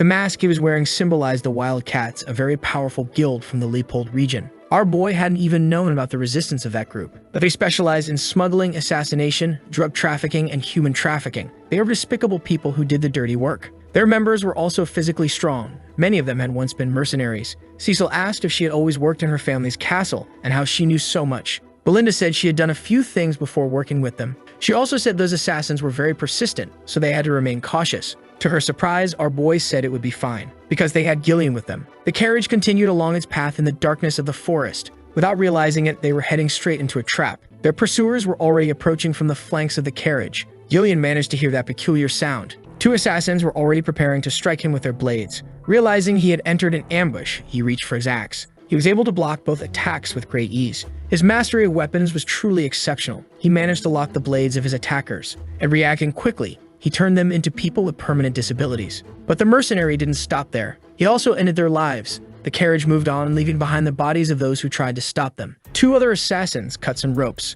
that triggered a massive trap. Tree trunks were fallen from above. Belinda was terrified. If they were hit, they would surely be crushed. The mercenary had to act quickly to command the horses, stopping them from continuing forward. The path ahead had been blocked. Cecil had already expected they might fall into an ambush while trying to escape. Now their caravan was surrounded by dangerous assassins. Their leader began speaking to Gillian, the former leader of the Ratatosk mercenaries. But the old mercenary didn't seem to recognize the man's voice. Virgo kept approaching, saying he was a coward who disbanded the group because of his daughter. Gillian stepped down from the carriage, saying he didn't know what that man was talking about. Virgo said he ended up living a life he never wanted because of him, saying Gillian had grown so old he couldn't even remember what he had done in life. Even if he did remember, the old mercenary remained silent. Virgo believed he was only pretending not to recognize him and decided he would force him to remember, ordering his assassins to attack immediately. Cecil asked if he needed help, but the mercenary said it was fine. It seemed the man's grudge was directed solely at him. Surrounded by enemies, Gillian assured them he could handle them all by himself. A single strike from his axe was enough to slice several of them in half. The assassins began mocking him,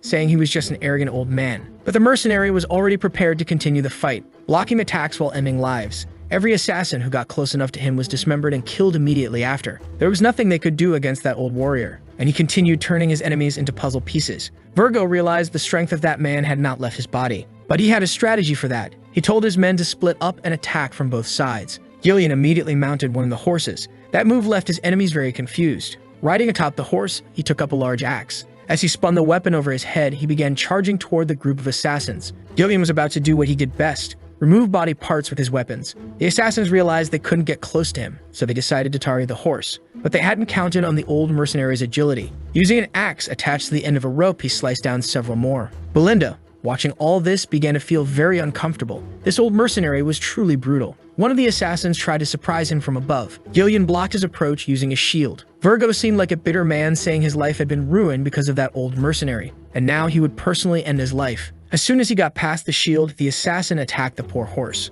Gillian had to dismount so he wouldn't be crushed when the animal fell. That created a major opening for his enemy, who moved in, ready to strike. But the old mercenary blocked the attack with his axe. While striking the man with his shield, he said he was no longer the leader of Ratatosk. The strength of that non-lethal blow was enough to send the assassin flying several meters. Slowly getting up, the man asked if Gillian truly wasn't the leader. He said he couldn't be fooled, and that he had been right about his suspicions. Gillian told him he had left his past behind, and that now all he was a servant of Lord Cecil, nothing more. The assassin became furious at those words, charging forward with fury, determined to end the old mercenary's life. The two were extremely skilled. They began exchanging blows at an unstoppable pace. Even trying to pressure the old mercenary, the assassin couldn't find any opening. He said the mercenary group vanished after their captain abandoned them, and because of that, he couldn't fulfill his dream and had to take on that kind of dirty work to survive. Gillian continued listening to the man's words, while countering every single attack, showing he was fully intent on ending him. The mercenary's last blow created a large opening. The assassin used it to kick him. That final blow destroyed the shield Gillian was using.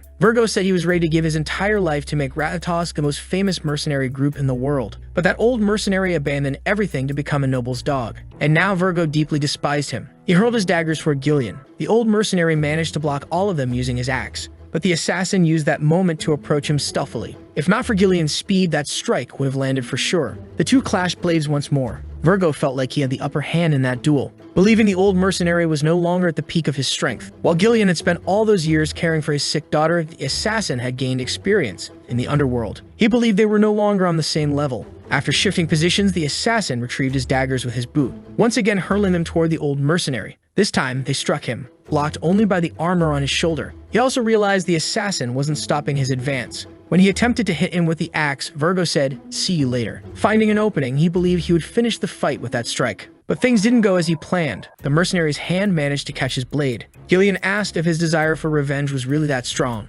Virgo finally understood what had just happened. The old mercenary had blocked his attack by shielding his hand with mana. He couldn't believe his own mana wasn't able to break through that defense, and right after, his face was struck by the axe. The first strike that hit him was strong enough to end the battle. His body slammed into a tree, and now the assassin was trying to recover. Gillian began approaching the man, saying he didn't understand. He said that if the assassin truly wanted revenge, he could have attacked him at any time. It was curious, to say the least, that he had waited until that day. The assassin said that he really must not know what happened. He had already gone to the old mercenary's home to carry out his revenge. But when he found there wasn't the leader he once knew, it was just a weak old man, not worth the effort. It wasn't the Gillian he used to admire. The old man finally understood what was going on. Throwing a sword toward the assassin, he told him to stand up. He said that now he too was being led by someone, and from that moment forward, he would treat his old companion with the respect he deserved. As the leader of the Ratatosk mercenaries, Virgo seemed to like the way things were turning out. As soon as he picked up the sword from the ground, he said he had finally found a worthy opponent,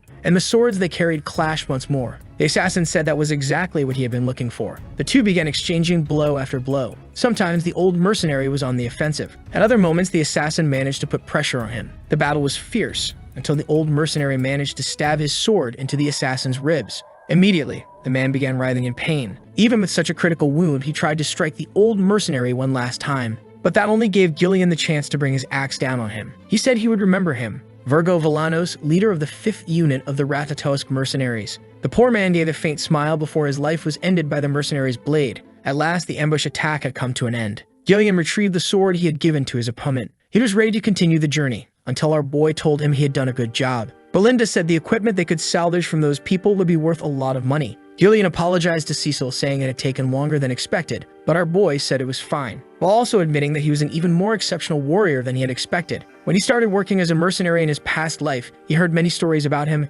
and Cecil felt great relief to have succeeded in recruiting him. Looking at the old mercenary, he asked if he remembered who that man was. Gillian said yes, he was an old companion. Our protagonist seemed to understand what he was feeling now. He also wanted to know where his old companions were and what they were doing with their lives now. And he was sure of one thing, he would try to recruit them again. But he decided to follow Belinda's advice and collect everything of value from that place. Belinda asked the old mercenary to start working, but he was clear in saying that he didn't work for her. After 2 long days of travel, they finally arrived in Perdium territory. Belinda was quite relieved she couldn't take traveling anymore. Looking outside, our protagonist was able to see his family's lands. Feeling how good it was to have a place to return to in his past life, he thought he could return whenever he wanted, but things hadn't gone that way. Cecil asked the old mercenary what his first impression of the land was. He stuttered for a moment, then said he thought it was good. Noticing the insincerity of his answer, Cecil asked if he didn't think it was all a mess, which made the mercenary a little uneasy. The houses were old and the land wasn't being cultivated, since the men were working in the army. Gillian had heard that this territory was constantly at war with barbarians, but he hadn't imagined the situation was this bad. Cecil assured him he would solve all those problems. That's why he needed everyone's help. This was going to be a long battle to protect everything that mattered to him. After he eliminated Delphine and her allies, he would make sure these lands prospered, no matter what. Finally, their carriage was entering the castle. Before they could step inside, Belinda noticed something. Our boy was also very surprised by what he saw. The man standing before them was his father. In the Count's chamber, they were discussing matters concerning the territory's defense. Resources were extremely scarce. The aid they used to receive was dwindling more and more. Leopold was currently investing in its own troops. They have no other choice. They must maintain the defense at the edge of the forest, but there are too few men to do all of it. Reducing the number of troops could be dangerous. Cecil realized that those men hadn't changed at all. There stood the captain of the knights, Rudolph, the finance officer, Albert, and the family's superintendent, Homer. For young Cecil, only a few weeks had passed. But for the king of mercenaries, it had been decades, and he began by thanking them for their hard work on the battlefield. Speaking directly to his father at Zivolta Perdium, when he was younger, our boy used to despise the discipline and rigidity of his father. But now he could truly see the situation for what it was. That man carried a heavy burden of responsibility on his shoulders. The Count knew his son had been away for a week and asked where he had gone. Cecil said he had paid a small visit to the Leipold territory. His father asked if he had caused trouble again, and the boy said no. Albert said it was hard to believe, but he heard the young master had earned money by winning a duel against Cain. He wanted to know if the boy had gone to that other territory to gamble away what he had earned. Our boy thought of it more as an investment and said he had gone to talk business with his fiancée. The superintendent said he was the heir of the house and should plan every action carefully. The boy replied that he didn't need to worry, but the old man didn't appreciate being interrupted. That's when the count said that was enough, because he had heard the boy got into trouble during his absence. He also heard Cecil had taken down Jamal and Philip, the guards who tried to kill his sister, and wanted to know if it was true. Our boy didn't even remember the names of those men. Randolph didn't believe he did it alone and assumed the boy had been lucky. Cecil figured the captain of the Knights wouldn't want to hear that men under his command had been defeated by someone so useless, and not wanting to drag out the matter, said that was more or less what happened. Randolph let out a relieved sigh, feeling validated in his assumptions, but the Count said he had done well. It didn't matter what means he had used, what mattered was his sister's life. This was the first time our boy received a compliment from his father. He took the opportunity to ask him for a favor, which surprised the Count. The superintendent said that if it was an allowance, he wouldn't get it. Randolph agreed, saying the boy had caused more problems in recent years than he had done good. He had sold military supplies to fund gambling, caused a fire in the castle, and even killed a horse just to eat its meat. Our boy realized he really had been a difficult person, but he had a request to make of his father. He wanted his permission. In the presence of everyone there, he declared he would conquer the forest of monsters. Despite saying it calmly, his eyes showed great determination. Outside the room, he told his companion that his father said no. In fact, none of those people liked his suggestion. Belinda had already expected something like that forest was full of monsters. Our boy asked the old mercenary if Belinda had explained the situation to him, and the mercenary said he was already aware of the plan to take the forest. It was also known as the Forest of Death. No one who entered it had ever made it out alive. Its notoriety was known in other territories as well. Cecil realized the man was very well informed. That forest might bring suffering, but there was something more. He was eager to begin his journey, which worried Belinda since he hadn't received permission yet. The boy said he hadn't gone there to get his father's approval. He was only being polite. This had to be done no matter what. Belinda wanted to understand why he was so persistent, asking what was in that forest. Cecil said he would tell her soon. He couldn't allow any rumors to spread right now. It could cause problems. But if he conquered that forest, he would make a lot of money. Just past its entrance, there was a large mine of rune stones. That was an ore containing magical power, extremely rare and highly coveted by mages. Used in many instruments and tools. Everything related to magic depended on this mineral and its quality. In the boy's past life, it was Duke Delphine who discovered that mine. But now, only he possessed that privileged information. Belinda seemed increasingly uneasy with the young master's plans. But she accepted that he must have his own motivations. The mercenary said he would follow him anywhere. Cecil asked the woman to recruit mercenaries from nearby territories. They would need 200 men. She thought he was going to spend all the money on that. Gillian asked if that was really a good idea. Mercenaries are difficult to deal with, and keeping them under control would be complicated. They'd likely try to stab him in the back. Cecil agreed, which was why he and Gillian would personally recruit a few who might be truly reliable. He said there was a small group in the north that was well known. Gillian knew exactly who he was talking about, referring to them as wild dogs. Even though they're very skilled, they're difficult people to get along with. Cecil already knew the reputation of the Kelveros mercenaries. As they continued the journey, he said he would put a leash on those violent dogs. Their camp was located in the territory of Zimvar. Before our protagonist even arrived, he had already been spotted by the mercenaries. Some of them started mocking the two, saying they had no idea what was coming for them. Seeing the clothes our protagonist was wearing, one man assumed he really was a noble. They'd have a great opportunity to make some money. But he was immediately surprised by Gillian's hands. The sounds of his screams started drawing the attention of the other mercenaries, who finally realized what was going on. Gillian was gripping the man's head tightly, his hand pressing harder and harder. Then he tossed his body toward the rest of the mercenaries. That started to make them all very angry. It didn't take long for them to surround the two, asking if that old man had lost his mind. One man approached them, acknowledged that the boy was a noble, but said he shouldn't act that way in this place, because he might not leave with all his body parts. Before the man in the bandana could start the fight, he heard the sound of hooves. Our protagonist had joined them too. Telling the man to shut his mouth, he asked who the leader of that squad was. Those men didn't seem to like the tone of our boy's voice. They said the young man had no idea where he was. While spinning his club, the man said he was the one who had started all of this. Throwing the weapon toward him, he said the young noble should be held responsible for what he had done. The weapon was about to hit the boy's head, but it was instantly intercepted midair. Gillian wasn't going to let that happen. His display of skill left some of the soldiers stunned, and the man in the bandana was one of them, because the old man had managed to strike his sword right through the gaps in the chain, completely nullifying the attack. Cecil had already expected they wouldn't be very open to conversation, so he asked Gillian one thing: make sure not to kill any of them. After receiving the order, the fun began. The first to find out he was just a side character was the one who attacked our protagonist. His body was dragged by the old mercenary like a pillow. He also used the momentum of the move to swing the club, hitting the man in the stomach with great precision. That was all it took for the other soldiers to charge him, saying they wouldn't spare him just because he was with a noble. Gillian started showing them just how skilled he really was, throwing one soldier's body into the other's. The fight had barely started and several soldiers were already down. Gillian showed them he had a truly threatening aura, capable of intimidating anyone. Now the soldiers weren't feeling so brave anymore. That's when our protagonist decided to get off his horse, asking how much longer they'd have to wait there. He didn't want to waste time with the small fry in that place and asked once again where their captain was. The captain finally appeared, saying he had been taking a very pleasant nap. As soon as his voice was heard, the mercenaries stood at attention for him. The man said his name was Care, and he was the leader of that mercenary group. Now that he had introduced himself, he asked what that young noble expected from him. Cecil said the answer was obvious. He had come to hire them. But Core disagreed. No one would do that after attacking their subordinates. If that boy really was a noble, he should understand at least basic etiquette. Cecil said that was his way of greeting them, thinking it would be the best way to take control of them all. Core didn't like those words. He said the boy was about to start a war with all of them, but he decided to hear him out. Gathered inside a tent, the meeting began. Core wanted to know what the job was. Cecil said they were going to the forest of monsters, and he was hiring them to help with that mission. Some soldiers began to murmur about it, as they were well aware of the forest's reputation. Core found the proposal interesting and asked why the boy would want to enter such a dangerous place. Cecil said that he was the heir of the Perdium family. That alone was reason enough. The mercenaries fell silent, only to burst into laughter shortly afterward, doubting that our protagonist could accomplish something so difficult. Core said that place wasn't meant for the weak like him, and he had heard enough of his proposal, stating that he no longer had any business with that noble. But our boy wasn't there to back down. Provoking the mercenary, he asked if he was afraid of the task. He said he had heard that Core's group was really strong, but it seemed those rumors were lies. Core put his feet up on the table, saying the boy was jumping to ridiculous conclusions.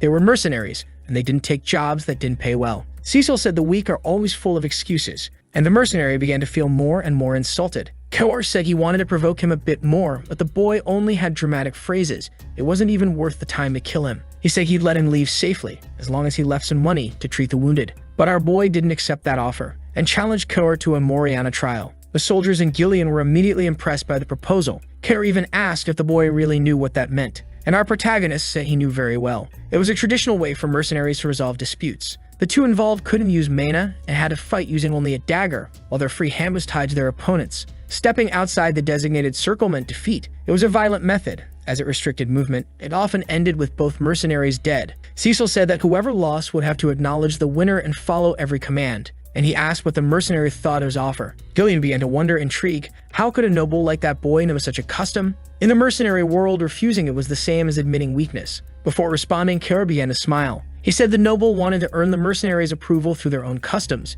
He couldn't refuse that. Soon, their hands were tied, and they were ready to begin the duel. Gillian was watching carefully to see what would happen. Core believed that the noble must have overheard some things, but he would soon regret it. He pulled on his arm to show that he was stronger, saying he had already done that trial 5 times. Our boy adjusted his posture, then pulled Core back with the same strength he had been pulled, revealing that he had done the trial hundreds of times. After that short exchange, the fight between them truly began. Both had to be extremely careful. Any misstep could lead to defeat. In their first strike, neither blade found its target. They corrected the path of their daggers. Their necks were nearly slashed within inches. Even though the distance between them was practically zero, no hits landed, until Core decided to use his superior strength. Turning our boy around, he tried to strike a few more times, but Cecil, empowered by protagonist instincts, managed to defend every blow, until he pulled off an effective dodge, facing his opponent once again. However, he realized the next attack wouldn't come from the hand holding the knife. The boy had to block a kick from his opponent. Since they couldn't use mana in the duel, physical strength was truly vital. Core said he was holding up well, but doubted he had really done this hundreds of times.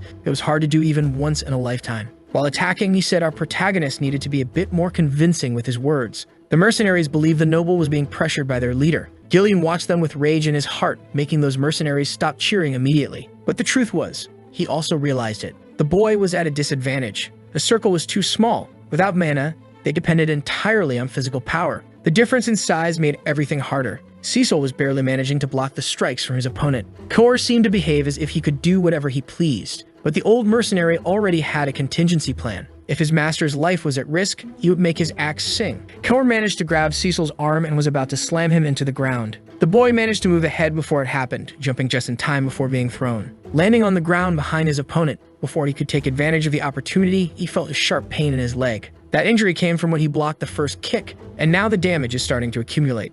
Kora asked the boy if his legs were starting to shake, believing that his effort to resist the attacks is pathetic, yet acknowledging that for a noble, he's got some guts. But courage has its limits, and he thinks he has figured out the boy's plan. He keeps defending against the knife, while using his own body to block the less dangerous attacks. The problem is that this is causing the damage to build up in his body. Cecil is already aware that sooner or later his leg won't hold up. Kora is very interested to see how far this boy can go, because that only makes the challenge even more fun. Kora is an experienced mercenary highly skilled with knives. He continues to pressure our protagonist with ease. His strikes pass by him, nearly hitting him at every moment. Even after some openings, Cecil has no opportunity to counterattack. This time, our boy got ahead of himself, leaving his hand extended too far. That brought him dangerously close to the mercenary's knee. Before he could be struck in the face, Cecil blocked the attack using his own leg, feeling that he's close to reaching his limit to absorb it all. Kora believes he's getting closer and closer to the end. This time, he's going to land a clean hit on the boy. Gillian realized he might need to intervene to prevent the worst, but our protagonist still has an ace up his sleeve.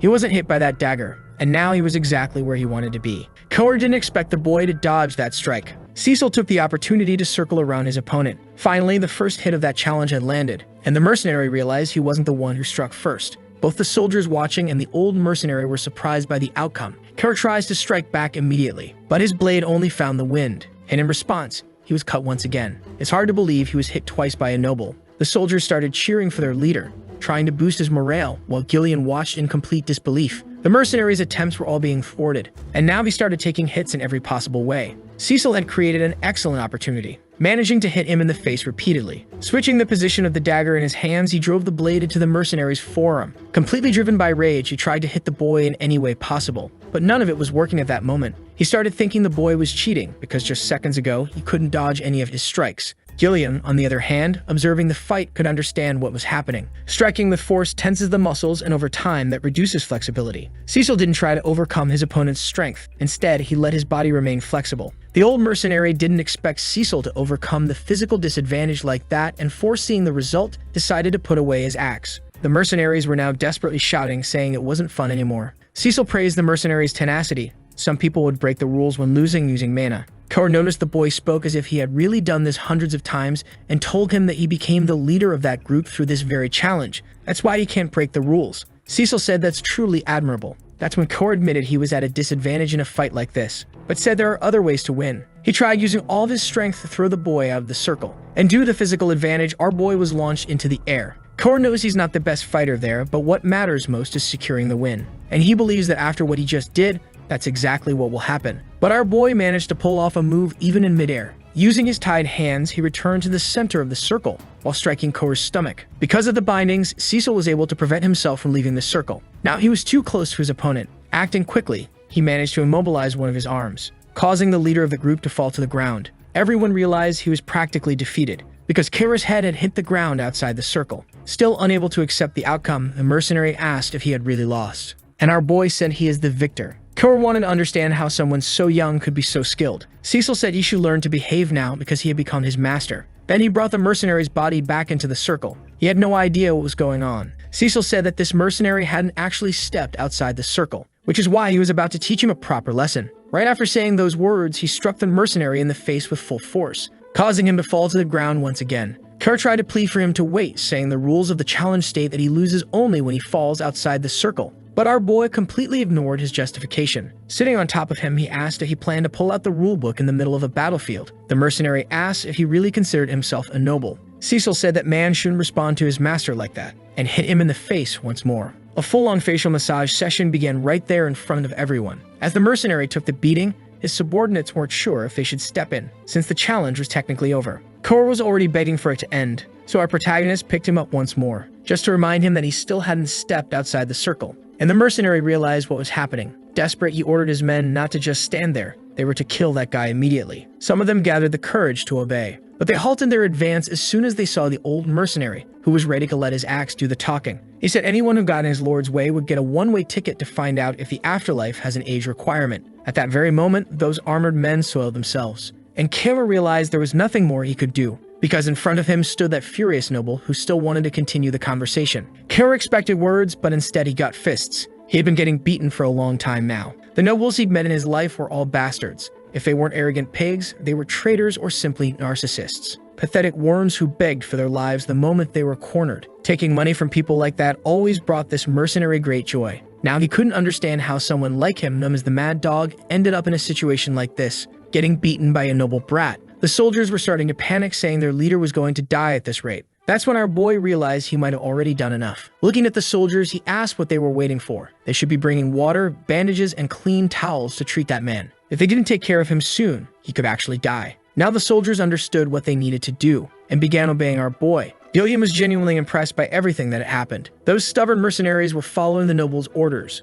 doing exactly as he commanded. In the mercenary world, the fist holds more power than the law. That's why the boy chose the most intuitive method for them to understand what was happening, so they'd know who the true leader was. Back at the meeting tent, Cecil resumed negotiations with the mercenaries. Cor was supposed to sign the contract presented to him. He looked at the words but didn't bother reading. He simply signed it as he was supposed to, telling our boy he had done his part. Cecil didn't like the tone of that response. Cor responded again, calling him my lord. Liking that answer, our boy grabbed his arm, which startled the mercenary, and told him that from that day forward, they would be family, and he hoped they could do their best while working together. A few days passed, and troops were now in the vicinity of the Perdium territory. One of the soldiers was still sleepy. He didn't know why he'd been woken up so early, and his partner said he couldn't do anything without eating first. One of them was bringing the news to the others. The one who hired them is the heir of the Perdium family. Sighing, one soldier felt relieved by that. He wouldn't even need to try hard since their employer wouldn't notice the difference. That's when someone began clapping in the middle of them, saying they needed a representative to negotiate with that brat and pressure him properly. Everyone recognized that mountain of muscle. His name was Gordon. He said he was very impressed by the way the soldiers were talking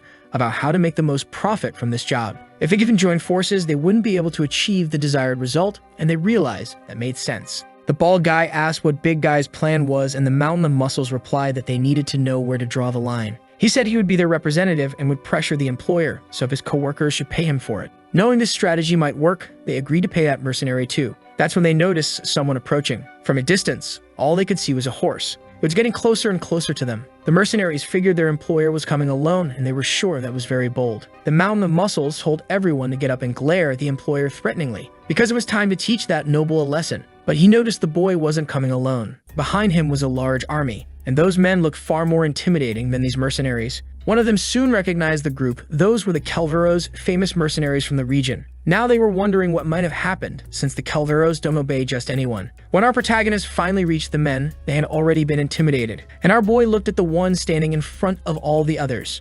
Asking if he was the representative of everyone, the mountain of muscles said yes. Our boy wanted to know his name. Still stammering, the man said his name was Gordon the Strong. Giving him a few pats on the shoulder, he said the guy had a pretty cool name. Introducing himself to all those men, he said his name was Cecil Perdium. He asked Gordon to gather all the mercenaries, because they were going to conquer the monster forest. For the first time in this whole story, our boy was wearing armor for battle, and now he believed they were truly ready to claim that forest. They had set up a temporary camp for this grand expedition, and also gathered plenty of supplies, as well as the manpower needed to carry it out. Some would remain close to him, and he assigned soldiers to be in charge of operations. Cecil asked Belinda to remind him how many men they had in that situation. In total, there were 148 mercenaries working for him under contract. 41 of them were from the Calveros mercenaries, totaling 192 men including them. Our boy seemed pleased with that number and asked if she had already spoken with Scoven. She said yes, she thought he wouldn't agree, but the truth is he was also helping to keep their activities in the forest a secret. Cecil realized the situation was completely in his favor, so he started speaking to all his men. He said they were going to face the monster forest and would claim dominion over it.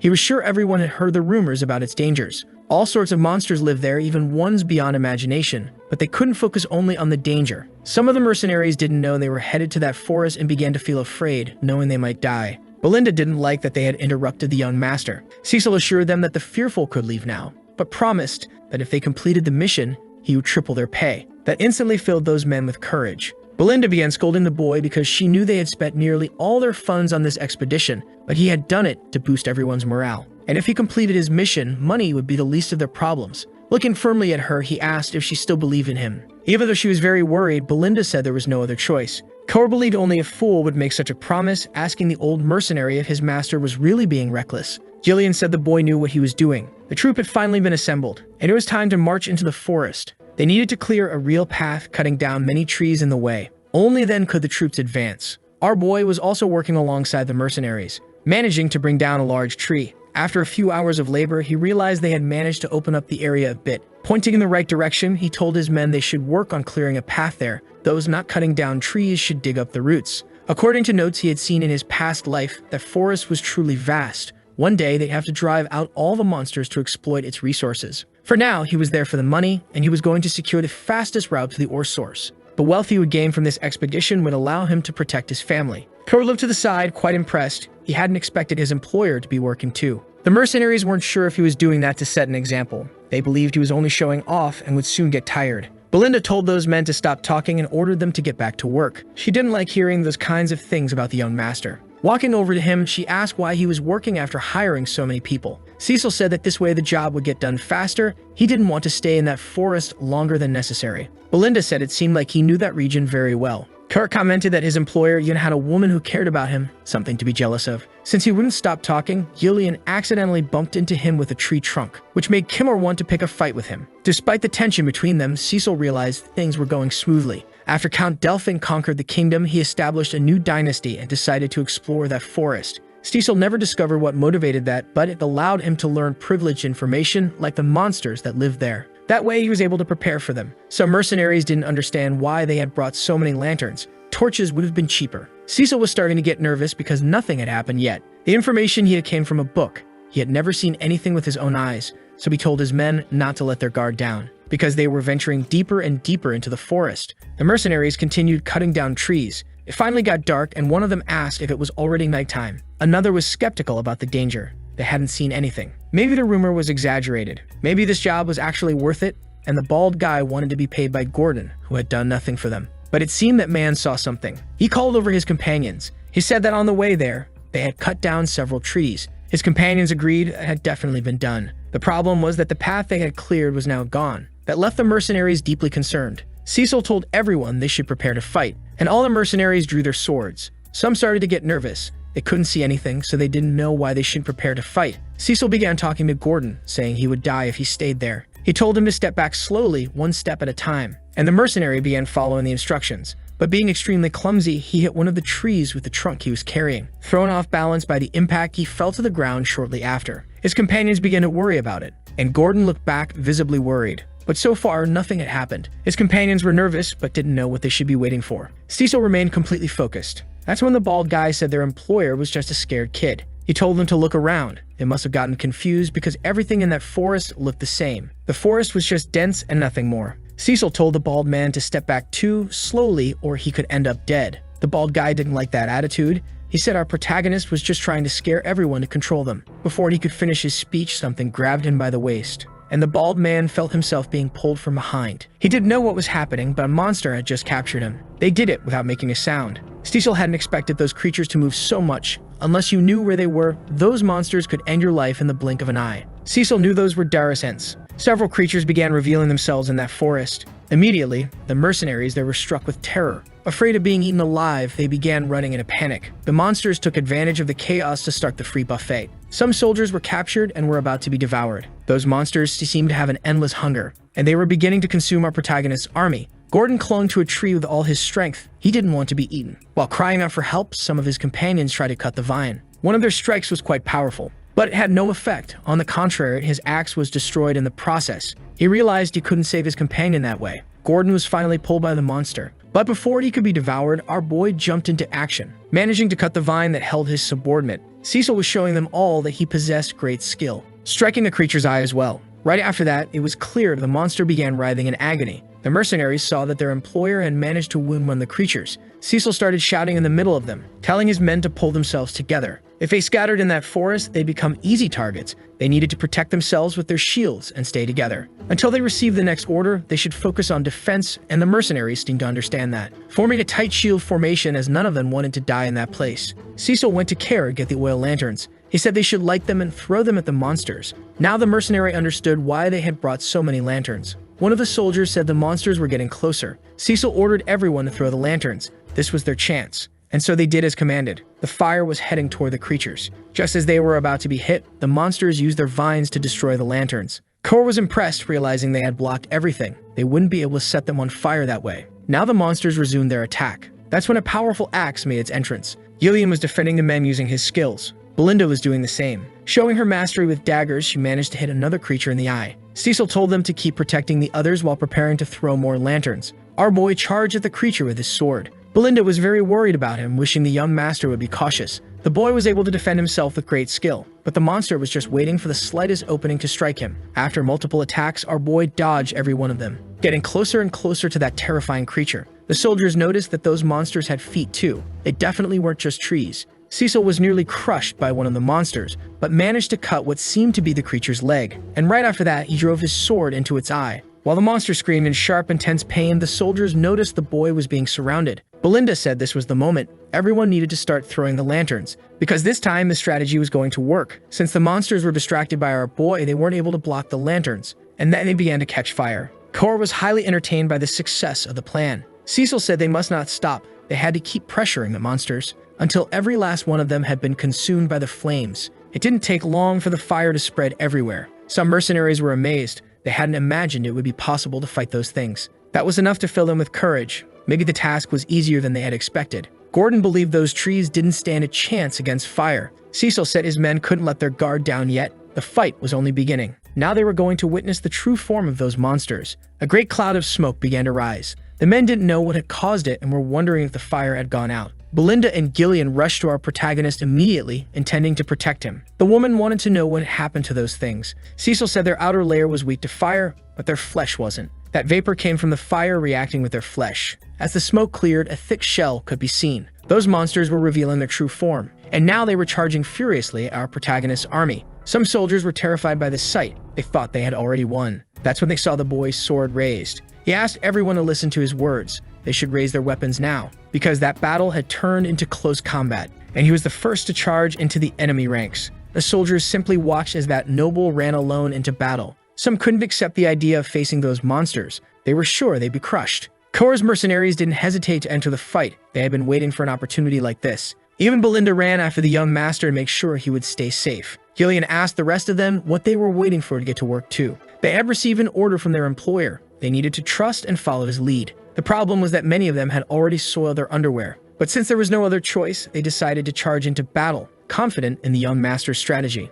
Now that the monsters weren't protected by that shell, they could be defeated without using mana. Cecil said his men must not be afraid. They should defeat those creatures as quickly as possible. Now his entire army is fighting together. Hesitation in that place is the same as death. Cecil's duty is to encourage his men so they don't have time to hesitate. To set an example for all of them, he kept cutting down those creatures as if they were made of butter. He needs to strengthen his men's willpower so they begin to believe that nothing is impossible. After several intense minutes, it seems they finally managed to defeat all the creatures. Some of his soldiers are struggling to believe they actually did it. Cecil ordered everyone to get back in formation immediately, and they quickly fell in behind him. That was just a small sample of what the monster forest truly is. They hadn't even entered it properly yet and already had to face multiple direst ends. The mercenaries realized things are only going to get harder. Cecil said they shouldn't worry, because he will always make sure to guide them across the battlefield. That's why they should trust his orders and follow his leadership. Little by little, those men were starting to believe that this might actually work. His army kept advancing through the forest, defeating the monsters that appeared and cutting down the trees in their path. Belinda remained excessively cautious with him, while increasingly dangerous creatures kept appearing deeper in that cursed forest. The mercenaries began to feel like there was no end to that hell, but among them were some with great determination.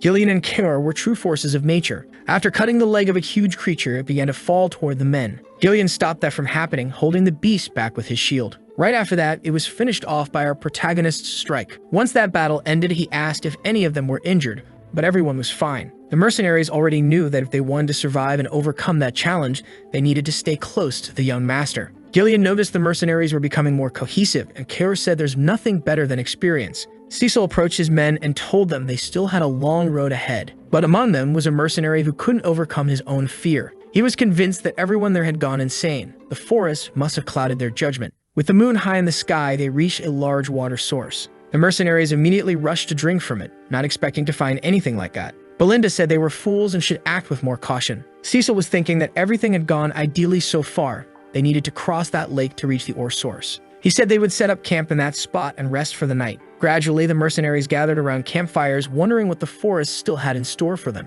until one of those groups received an unexpected invitation. One of the men was planning to flee that place. He said there was no longer any reason to keep risking their lives in the forest. Staying alive was more important than money. Gordon told him they'd come too far to turn back, and he'd heard from the young master that they were close to the destination, but the coward didn't believe a word of it. He believed that the young man was only trying to gain recognition from other nobles by taking reckless actions. But those mercenaries had already been paid, and they would follow the orders given to them, not to mention that the young master had saved their lives more than once. The coward acknowledged the skills of our protagonist but believed they'd just been lucky so far. One wrong move and they'd all be dead. He claimed that the young master would treat them like trash. As soon as things got difficult, they'd be used as meat shields. All nobles were the same. Slowly, some of the mercenaries began listening to him. That was what the coward wanted, since he couldn't leave the forest completely alone, and he planned to use his companions as bait if necessary. One of them said they all should already be dead. They were only alive because of the young master, and he pointed to him at that exact moment. Our boy was applying ointment to heal the wounds of those mercenaries, giving each of them instructions on what to do for proper recovery. Belinda knew that medicine was very expensive and wished he would save it for a more special occasion, but he had brought it for this, to use on those in need, and there was a line of mercenaries waiting for it. One mercenary said that the medicine being used on them was worth far more than the payment they'd receive individually. It made no sense for them to be used as human shields after all that care. And looking at that fact, they realized this employer was completely different from any they had met before. They knew they wouldn't be abandoned. The coward walked away from the campfire, furious. If it hadn't been for that man with the eye patch, he might have convinced someone. Cecil began asking his men to stop chatting and get some rest, but he wanted to talk a bit with Gillian and Kerr. Kerr wanted to know if the young master wasn't going to do anything in his place, he would have cut out that worm's tongue. Cecil said he wouldn't be able to do anything because of the monsters, but there was something far more important they needed to confirm now. Belinda didn't understand why they were asked to count the lanterns. They currently had 24. As expected, Cecil noticed they had fewer and fewer. On the first day of the expedition, monsters attacked their company day and night, but the last 2 nights had been surprisingly quiet. His men wanted to know what that meant. Gillian said they had entered the territory of a creature that hunts at night, and it was certainly powerful. Our boy confirmed that was the case. That's why he was starting to get a little worried, because they had arrived at the most dangerous part of their expedition. It didn't take long for all the mercenaries to begin resting. While Gordon was sleeping peacefully, he began to feel the glow of something approaching his face. He realized it was one of the lanterns they had brought, and he was immediately terrified, because that object should not be floating, which was why he was so afraid. He also noticed something was far too close to his neck. He began making a huge scene, which quickly got the attention of all his companions. Swinging his weapon wildly, he said there was a monster there, doing everything he could to stop it from getting close to him. Only Gordon was able to see those creatures. As he moved around in panic, his companions were trying to understand what was going on. Gordon tried to explain the situation, saying he could swear there had been a monster right beside his neck just moments ago. But to his companions, it only seemed like a nightmare, because there was nothing in the camp, and Gordon realized they were telling the truth. Noticing that he could no longer see the creatures, they tried to calm him down, saying it was just a nightmare, and given all the stress they've been under lately, it was to be expected. But another mercenary approached them and said it wasn't a dream. He had woken up because he felt a strange presence. Right after that, a lantern vanished before his eyes. Soon others began saying the same thing, that they were feeling a weird chill. The man with the bandana said one thing was certain in this situation. Something was watching the camp. That's when our protagonist appeared, saying that man was absolutely right. He came accompanied by his commanders, and brought an order for all his men. They were to gather immediately. All the mercenaries were now awake and assembled at the camp. Elsewhere, inside a cabin, Cecil was meeting with a few of them. Gordon was terrified to learn they were surrounded by monsters, and as if that weren't enough, they couldn't even see the creatures. Cecil explained that this was the main trait of this type of abomination. They had likely been followed ever since they approached the lake. This monster is a type of creature capable of fully mastering the night, the hunter of darkness. They can merge with the shadows, becoming completely invisible, and physical attacks don't work on them either. They travel in groups of hundreds and drag their victims into the dark. After hearing how many creatures there were, the mercenaries were truly horrified. Now Belinda understood why the lanterns in the camp were disappearing, while Kor felt they were being toyed with. Completely furious, he wanted to attack the creatures first before they could continue that situation. But the young master said they had to wait. That was the best way to strike. Belinda said they were already down to less than half the lanterns they had brought. They couldn't just stand there and do nothing. Cecil said a reckless attack would only provoke the creatures. They would retreat for a while and come back even more vicious, and they'd miss the chance to wipe them all out at once. Gillian asked if there was really a way to defeat hundreds of monsters in one opportunity. Our boy said yes, and he asked if Belinda had prepared the magic scrolls he had requested. She had already done so and handed one to each mercenary. Now it was time for the boy to explain how they would fight that threat. After making a few markings on the ground, he said they were surrounded on 3 sides. The creatures are stealing the lanterns and tightening the encirclement more and more. The numerical advantage belongs to them, which is why they can't be attacked all at once, as they could be ambushed from behind. Gillian realized that the geography of the place has been favoring them. If it weren't for the lake, they would be in an even worse situation. Cecil said that even though they are surrounded, the advantage belongs to them as they are one step ahead of the creatures.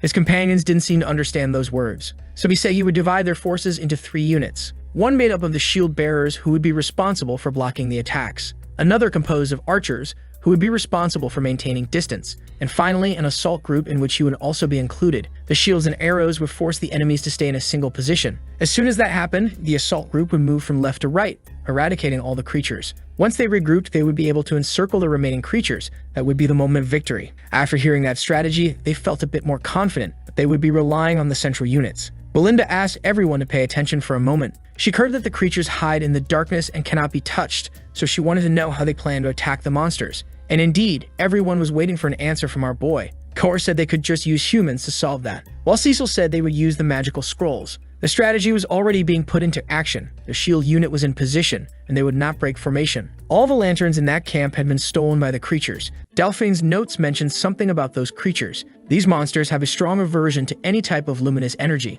and as soon as they are illuminated, they revert to their physical form. Everyone began tearing the scrolls that had been provided, a coordinated action. Magical energy began gathering above the camp, and the monsters noticed that something was happening, because an intense luminous energy was coming down upon them all, forcing their bodies to reappear physically once more. The mercenaries could now see what they were truly fighting. Gordon had not imagined that these shadows had been surrounding his camp, and even after being revealed, the monsters kept advancing. The archers were prepared to maintain distance from the creatures. They were firing to allow the shield division to hold their position, while the protagonist's assault group was waiting for his command. Their true forms had been revealed, and our boy was ready to coordinate his men. He gave the order for them all to begin the attack. Gathered with courage and determination, it didn't take long before those creatures started being exterminated. Our protagonist is highly skilled with the sword and is enthusiastically eradicating those beings. Even though the creatures can hide in the shadows, their physical form is truly weak. His assault group can destroy them quickly, and he gave the order for them to kill as many as possible in the shortest time. Yillian is capable of drawing the enemy's attention as he can block a large volume of attacks.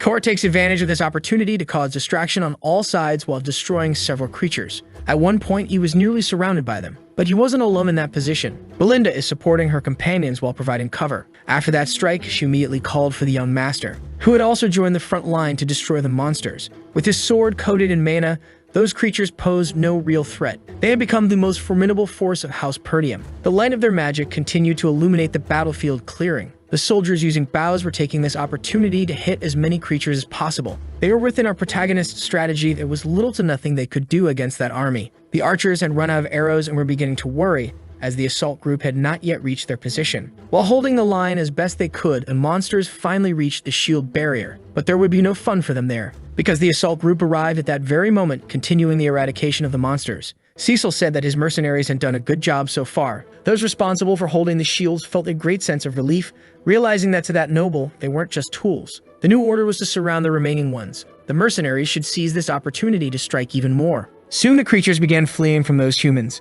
Seeing them retreat, our protagonist's army held their position. Cecil realized the creatures were doing this to avoid being surrounded by their enemies. They are quick to understand their situation. Cecil asked Belinda to locate the lead creature. He said it has a horn on its head and is the one responsible for signaling the others to flee. The assault group is still chasing the monsters. Cecil knows they are relentless enemies. If they escape now, they'll strike again later. Our protagonist knows his men can't withstand another wave. He needs to end this now, and for that, they must defeat the creature's leader, no matter what. Belinda is becoming more and more impressed with the boy. She realizes he truly has changed a lot in recent months. After using her ability, she was ready to reach the creature among all the others. She threw her hook toward a tree branch. Using it, she launched herself into the air. From there, she had a clear view of what was happening. It would be easier to spot the horned creature, and it didn't take long before she saw the beast. As soon as her eyes found the creature, she prepared to capture it. She looped her hook around its neck. As soon as she caught the creature, she relayed the information to the young master, who began to break into the monster's formation. Now he just needed to end that beast's life. With a powerful charge, Cecil crossed several meters in the blink of an eye, completely destroying the monster's ribcage. Finally, their nightmare had come to an end. Finishing his sword motion, our boy turned the creature's body into a giant puzzle. Now that the leader had been defeated, the other creatures began to grow confused. So our boy ordered his army to keep fighting. With their leader gone, it would now be much easier. The mercenaries were furious. They wanted revenge against the creatures that had hidden in the shadows. Kor tried to rally his men, telling them not to fall behind that old mercenary. After a long battle, the sun finally rose through the forest. The last creature was finally executed. Our protagonist's army emerged victorious from that night, which had felt like an eternity. Praising his men's work, Cecil told everyone they had succeeded. That lifted everyone's morale. They were growing more confident in what they could achieve. The joy they felt at having accomplished something once thought impossible was truly remarkable. Belinda wanted to know if the young master had been injured, while Gillian praised his combat skills, a compliment the protagonist returned to all of them. Now it was time to count their numbers. He and the Calvero's mercenaries would spread the creatures' bodies around the camp. Kaur asked if that actually accomplished anything. Cecil said the stench of those bodies repels weaker monsters,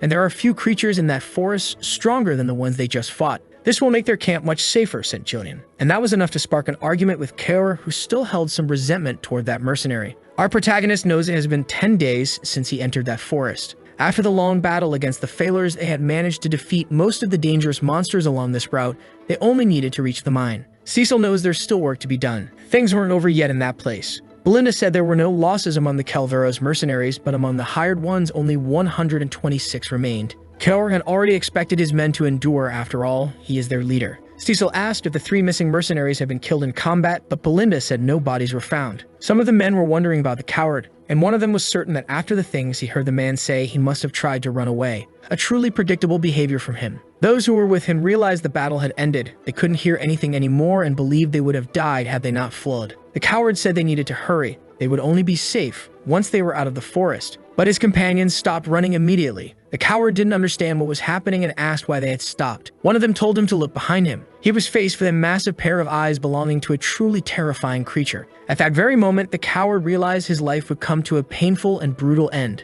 That enormous creature, surrounded by human bones, had made its lair among those precious minerals. And that was where she laid the last body she had managed to retrieve. Her eyes are threatening and deep, the last thing many people ever saw in their lives. Now that the sun had risen, the mercenaries returned to chopping trees in the forest. They needed to keep clearing the path. Kaur noticed they didn't even need to give orders to the soldiers. Everyone was working as they should. He never imagined mercenaries could be so efficient. And indeed, that's what was happening. Each of those men knew exactly what they were supposed to do. Except for one, said Gillian, who wouldn't stop talking during the work. Kaur asked if the young master would release all those men after the expedition, and he said he planned to hire them all as his personal soldiers. Mercenaries aren't very organized. They're not fit to defeat a well-trained platoon. But these men had already surpassed the limits of an ordinary mercenary, for they had been in that forest long enough to evolve beyond that. Kaur's men had already placed the creatures' bodies around the camp, and he praised Gazel's work. Kaur realized that the young master's understanding of the forest made a lot of sense.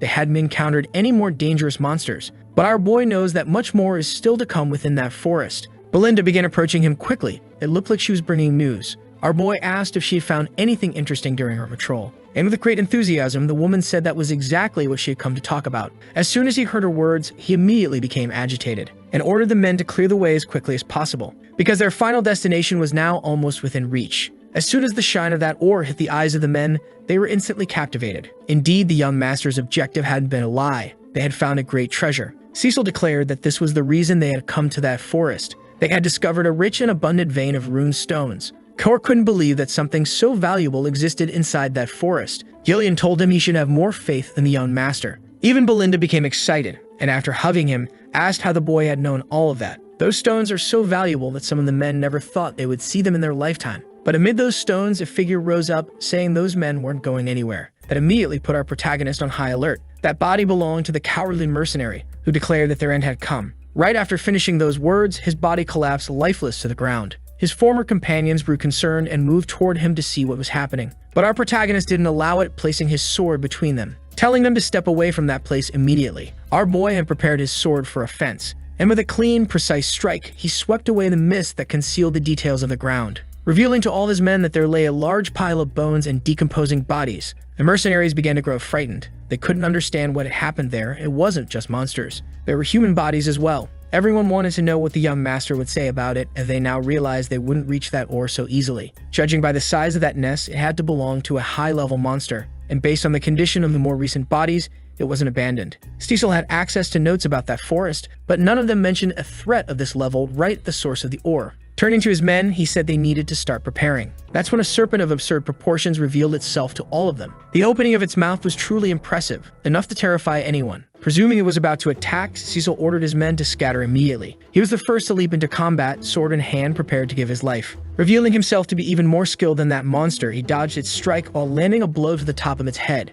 After managing to climb onto the creature's body, he prepared a precise thrust aimed at piercing the monster's skull, but its hide was extremely tough. Gillian was surprised that it hadn't worked since the attack had been infused with mana. Kara realized those scales were indeed very hard. Now our boy needed to get away from that creature as quickly as possible. But while he was still in the air, the serpent hurled venom at him. He instantly realized that could be dangerous, and the serpent's venom ended up hitting his cloak. As he was falling to the ground, he noticed the creature's tail was coming straight for him. Cecil needed to act quickly to avoid having his life ended prematurely. He blocked the monster's attack with his sword, but the creature's strength was far greater than what he could produce, and the boy was thrown hard against the ground. Belinda nearly panicked, wondering if the young master was still safe. After hitting the boy, the serpent began slithering across the area. The mercenaries had to be cautious. If they were caught by that massive body, they could be crushed without even realizing it. Gillian and the others managed to act in time to save some soldiers who might have been trampled. While our boy rose from that pile of bones, the screams of despair became louder and louder. Now that he was facing the creature, everything started to make sense. The serpent was the master of that mine. The blood python, a truly formidable creature. One of the few beings in that forest labeled as too powerful to defeat, it was supposed to reside in the deepest part of the woods. The odds of victory for his team were low, fleeing was still an option. But as he squeezed one of the rune stones, Cecil realized he couldn't keep wasting time. If he gave up now, everything he had achieved so far would become completely meaningless. That serpent had to be removed from his path. He wasn't going to lose everything he had earned through his own effort. To face that monster, he would need to use all his power, and began unleashing the energy from his third core. Cecil was ready to remove that obstacle from his path. The creature immediately tried to strike him, but he managed to dodge using his sword. And unlike their first encounter, now that his blade was much more powerful, he managed to cut through those scales. He even found an opportunity to strike one of its eyes. The monster hadn't come unprepared and tried to surprise the boy from behind with its tail. But our protagonist managed to defend himself, once again realizing his physical strength was still not enough for such a devastating blow. Even having lost sight in one of its eyes, the serpent remained fierce and furious. Showing our protagonist that it was also skilled, it used its tail to engage him like a sword. Cecil realized that some battles simply cannot be avoided, and even if the chances of victory are slim, he carries the responsibility of everyone around him. He can't allow the lives of those who helped him to be put in danger because of his decisions. Now is the time for him to fulfill his true responsibility, just as his father does for that territory. Cecil was using a tremendous amount of power, but the creature remained threatening. Even after being seriously wounded, it didn't seem the least bit weaker. The boy realized that with every passing second his third core remained active, things were getting more dangerous. He would run out of mana before defeating that monster. Belinda ran to him again, clearly worried. While she checked him for injuries, Gillian and Kaor stepped in to shield him. The woman told the young master he needed to move to a safer place. They would hold the creature off. All the mercenaries were committed to that task, but the young master wanted them to be the ones who started escaping. That left his subordinates confused. Gillian wasn't willing to obey that order. Cecil said that although he was powerful against such a massive enemy, he couldn't guarantee everyone's safety, and he didn't want to lose all of his subordinates in that moment. Belinda asked what he planned to do about himself, and our protagonist said he would try to hold the creature back. She knew everything he had accomplished so far had been one miracle after another. She still didn't understand why he kept pushing himself so far. While everyone was distracted talking, the massive creature hurled venom at them once again. Cecil ordered everyone to get out of there immediately. It was becoming too dangerous. But the mercenaries didn't follow that order. They quickly formed a shield wall to protect the young master, preventing him from being hit by the venom. The boy hadn't expected something like that to happen, and those men told him they wanted to stand by his side. They had never had an employer like that boy, who in just a few days had saved each of them multiple times. Kaur was also very interested in obtaining that treasure, while Belinda would never leave him behind. Gillian said he would create an opening to distract the beast. Everyone still had great trust in him, and now they hoped the young master would learn to do the same, to trust in others. Cecil realized that being in the position of receiving help is much harder than being the one offering it. That enemy is much larger than any they have faced so far. Its scales resist man attacks, and the creature can spit venom. Every one of its attacks is lethal. Belinda began to worry about the young master. He said the creature is missing one eye and has a large wound on its side. These are now its weak spots. Raising his sword high, he began to rally his men, saying they would all fight together now. Those mercenaries received the greatest motivation. They were ready for anything. As the invincible creature advanced toward them, the mercenaries decided they would not retreat. A fierce battle took place on that battlefield. Kaur managed to reach one of the creature's wounds. After plunging his blade into it, the serpent began to writhe in agony. It was time for Gillian to act, striking the monster brutally with his axes. That created a great opportunity. Our protagonist was heading toward the creature's only eye. He struck another of its weak spots with his powerful sword. Even though he has privileged information about the future, that doesn't mean everything will happen as he expects. Still, the boy can plan to overcome the hardships. And if he does nothing about that serpent, many people could die. That is something he will not allow to happen, because only he knows what the future of that territory will be if his plans fail. He launched himself toward the creature's mouth. Our protagonist was swallowed by its massive jaws. For a brief moment, everyone was deeply worried. But shortly after being swallowed, his blade appeared through those scales. The serpent was being completely shredded from the inside out. Our protagonist made a huge wound in its head, emerging from the creature's mouth covered in venom. His men were truly impressed by his audacity and ferocity. Cecil knows he is the future of his family. While they were defeating monsters, a heated argument broke out at the castle. A man slammed the table in fury, saying it was a grave offense. None of them could believe the young master had entered the monster forest. Albert believes the boy is too stubborn and must have deluded himself into thinking he could do what no one else had. It's been 2 weeks since he entered that forest, said the superintendent, so they must start accepting what has happened. If Scoven hadn't given false reports about the situation, they might have been able to try and rescue him. The superintendent doesn't understand why that knight cooperated so much. If the boy did survive, they want to take action.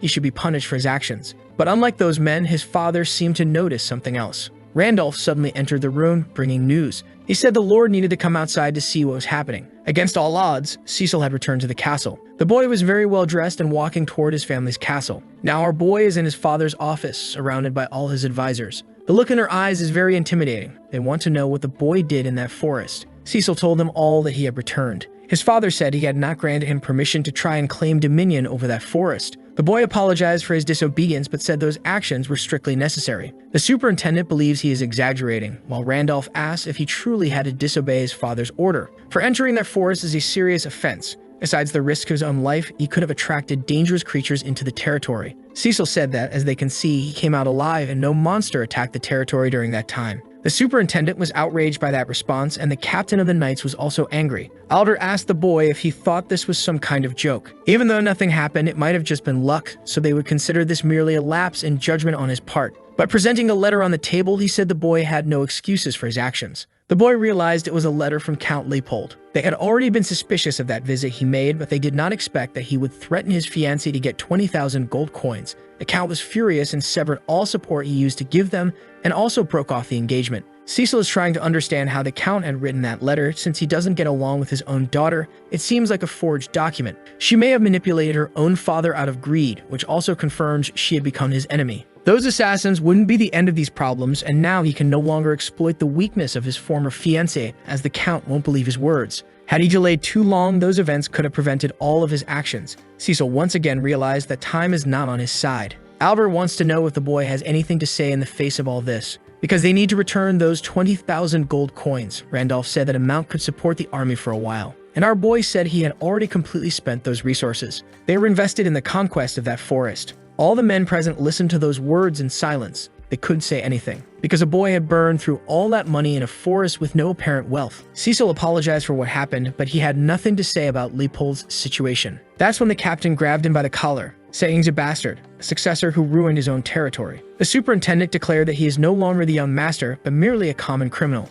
But our boy said he would fund all of them, stating that he would provide the money they needed, including the 20,000 gold coins. His father asked if he truly knew what he was saying. He asked Belinda to enter the room, and the girl brought in a small chest. Cecil said there was a good reason to enter that forest, which is why he needed to take control of it as quickly as possible. As soon as that small chest was opened, the eyes of the men in the room could hardly believe the glow they saw. They were rune stones of the highest quality. They didn't know how our protagonist had gained access to such material. The superintendent began questioning how he obtained something so valuable, while the captain wanted to know if this was what he had spent the money on. Cecil revealed that he had mined them in the monster forest. Albert recognized that the ore was indeed valuable, but said that amount still wasn't enough to restore the territory. Our boy is aware of that, which is why there's a large amount of that ore outside. There were wagons full of those stones, and the mercenaries were working to unload them. The superintendent didn't believe they managed to gather that entire amount in just 2 weeks, and the captain could hardly believe his own eyes. The Count asked Belinda if they had really acquired all that in this expedition, and she confirmed it,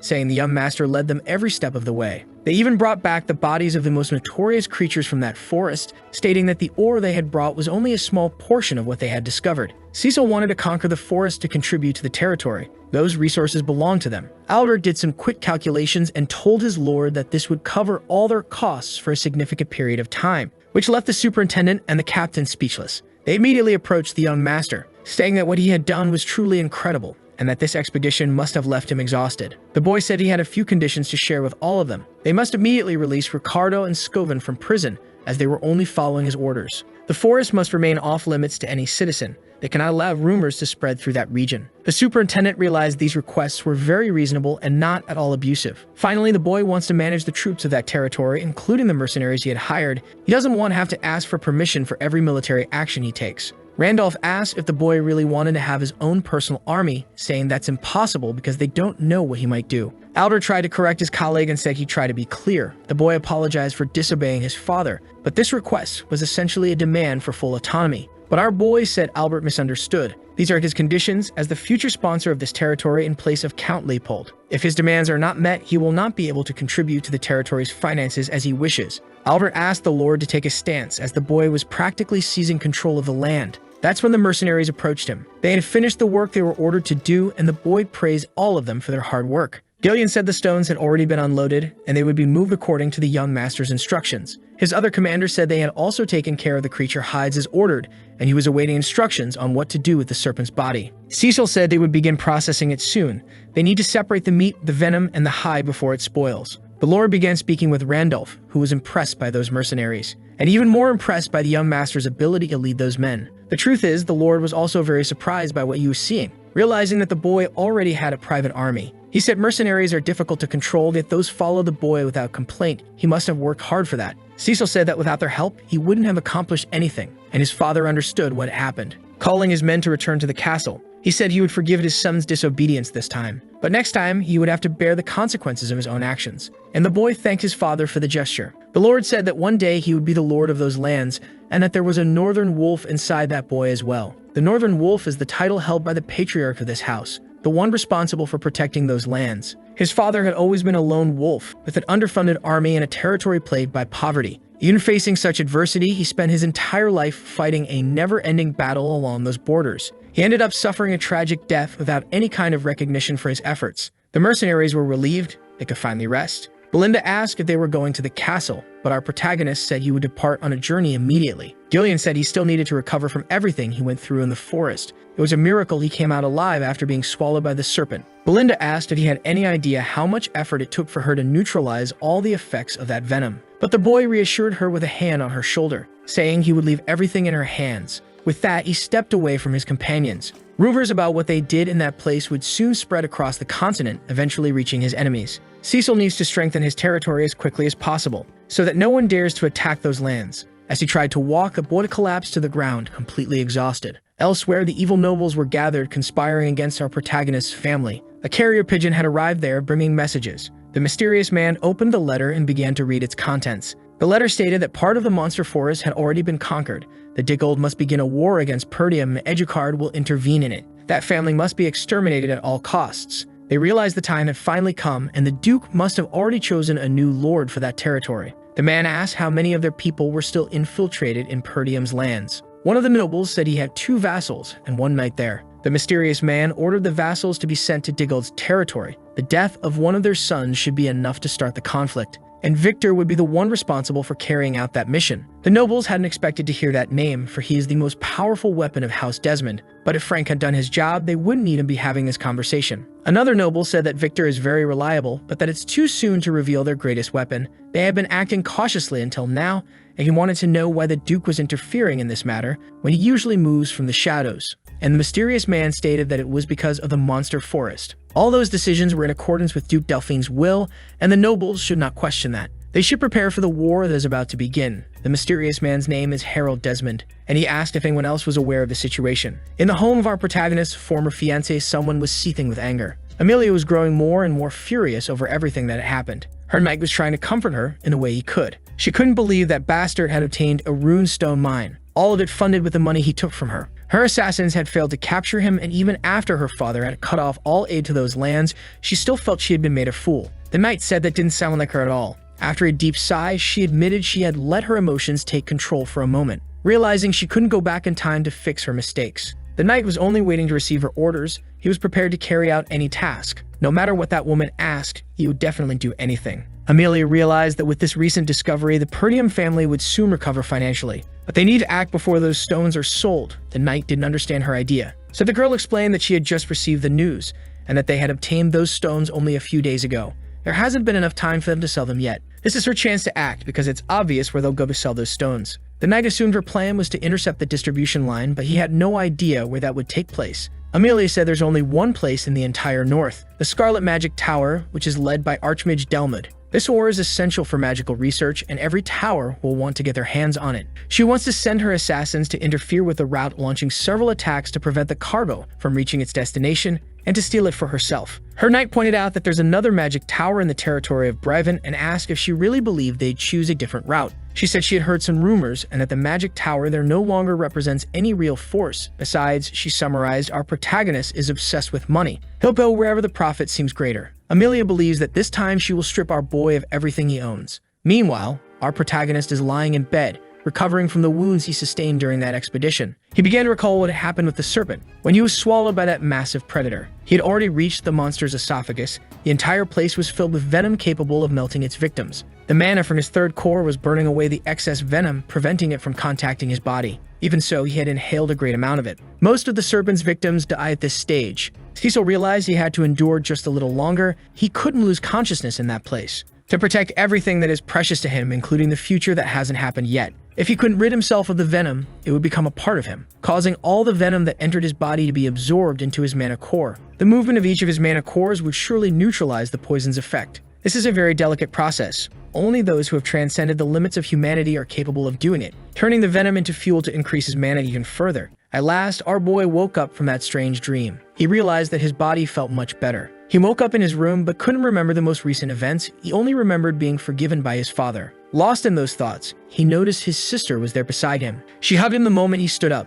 She said he'd been unconscious for 2 days, he left the castle without a word, and as soon as he returned, he collapsed without warning. Despite everything, she welcomed him back. Our protagonist became worried about his sister, who immediately pushed him away since she doesn't like hugging him too often. Leaving his room, she began calling for Belinda, saying her brother had awakened. Our protagonist didn't want to have been unconscious for 2 whole days. After escaping from that creature's insides, he had only needed minimal help from Belinda. He wanted to use his time more effectively, but this body is still too young for that. Even though he had surpassed his limits last time, he was already feeling much better, believing that 2 days of rest had really been enough. But the sensation was truly strange, because his recovery rate had improved significantly, along with his mana storage capacity. After that, he noticed that the attribute of his mana had changed as well. He began to think, the energy from that creature had altered his mana while he was trying to neutralize all the venom. Not even in his past life did he know it was possible to grow stronger in that way. He hadn't done it intentionally, but risking his life may really have been worth it. He realized he needed to put his body through some tests. But if he follows his strategy, he could become even stronger. However, he has immediate priorities. Selling those stones is essential. Since a few days have passed, many people likely already know what he accomplished. He needs to gather his mercenaries immediately. Hearing a knock at the door, he said Belinda didn't need to do that. But a man in armor was entering the room. In the company of those women, the Lord himself was also present, seeing with his own eyes that our protagonist had awakened. The boy hadn't been expecting a visit from his father. Belinda told him everything, how he came in contact with the serpent's venom by jumping into its mouth, so she wanted to know if he was feeling better. As soon as our boy answered positively, the Lord revealed he was relieved. Belinda asked if he had any idea how worried she was when he passed out, so she wanted to know if he was really okay, and he said yes. That's when his father called in once again. He said they needed to talk, because that man had a favor to ask of his son. Our protagonist hadn't expected anything like that to happen, and was surprised by the request. Our protagonist had gone to the training hall with his father. In his entire life, including his first one, this was the first time such a thing happened. They had never been alone in the training hall before. Cecil hadn't been cooperative in his first life either, as he avoided his father as much as possible, just to avoid dealing with him. And his father apologized for making such a request right when his son had just woken up. But our protagonist said it was fine as he had already slept for 2 whole days. Now he wanted to know what kind of favor his father had to ask. The man remained silent for a few moments, until he finally looked away from his son. Our boy was trying to understand what that might mean, and he began to wonder if this was what his mother had once told him about his father. They were sitting on the grass, admiring the land, when his mother said her husband wasn't very good with words. The boy asked her for more details. She said he often claimed he had to be the pillar for all those people. He always put others first and could never be honest about how he felt. The only time she had ever seen him express himself was when he confessed his feelings for her. And at that moment, she was advising her son to be understanding with his father, because he wasn't good at expressing himself. Now the Lord asked our protagonist to draw his sword. Our boy began to feel a bit uneasy about what might happen, but he decided he would obey his father. The two began a sparring match. The Lord was truly exceptional with the sword, and our boy had years of training as a mercenary. That fight progressed like a well-structured training session, until they finally stepped back to catch their breath. The boy realized his father's strikes were heavy, and that unfamiliar stance was the Lord's fencing style. He clearly had the strength to repel the barbarians near the border, while still being gentle enough to protect everyone else. Our protagonist decided he would show a few moves of his own. His father was surprised by that maneuver, but still managed to block the attack without being caught off guard. Both were ready to go on the offensive again, but had to stop at the last moment as the match had ended in a draw. Each had gotten dangerously close to vital points. The Lord said that the boy had greatly improved his swordsmanship. Cecil thanked him for the compliment, but the Lord wasn't finished speaking. He began giving him advice, saying the boy should relax his shoulders more and apply less pressure when clashing blades with an opponent. He didn't doubt his son's strength, but believed he was easily read by his enemies. Thinking about that comment, our boy realized it might be true. He tends to move on instinct once a fight starts. That's when he realized that in his entire life, this was the first time he had ever received any sort of training. All of his technique came from real combat. It was pure instinct. And maybe he had ignored some details simply because he'd never learned to fight in a traditional way. Now his father was pointing out those flaws. Cecil had never trusted others because he'd never found someone he could trust like this. But receiving advice in that moment definitely wasn't a bad thing. So he thanked his father for teaching him. The Lord remained silent, then said that, in truth, this had been a reprimand, and the boy didn't understand. His father said that even though he had achieved much, it was still a fact that he had broken the rules. If people begin to ignore them, thinking that results justify their actions, all they'll create is chaos. Cecil realized that made a lot of sense. What complicates everything for the Lord is that his son had changed a great deal in the last few days.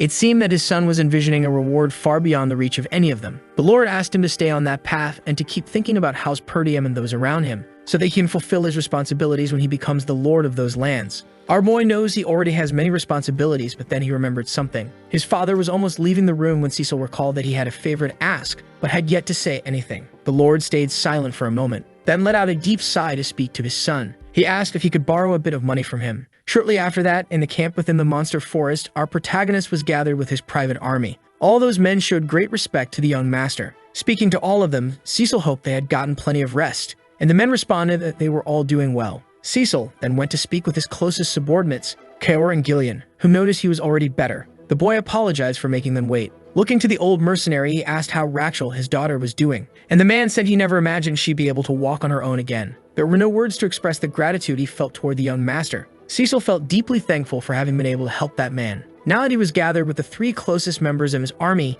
he said he had something to tell all of them. The Perdium territory was in grave danger, and his subordinates were shocked upon hearing those words, trying to understand what he meant. Then he revealed to them the circumstances in which his sister was nearly assassinated, and how they were planning her death to use it as an excuse to justify a territorial war, but the boy had managed to delay it. He also shared how he had discovered the body of Digold's heir in an abandoned house, revealing to them the forces conspiring against his family. Certainly someone was spying on them, and it must be someone who had been in those lands for a long time. At this very moment, they had neither the time nor the resources to launch an attack. Now Belinda understood why the boy had been in such a rush. She thought the discovery of that ore might mean a bit of rest. Kara was impressed. First the forest, now a war. Things around here never get boring. Gillian said that if all of this was true, they had become the perfect target. A great treasure was discovered in a place with weak defenses and financial trouble. Cecil agreed. This territory practically had a giant target painted on its back. Belinda said something so important should already have been shared with them.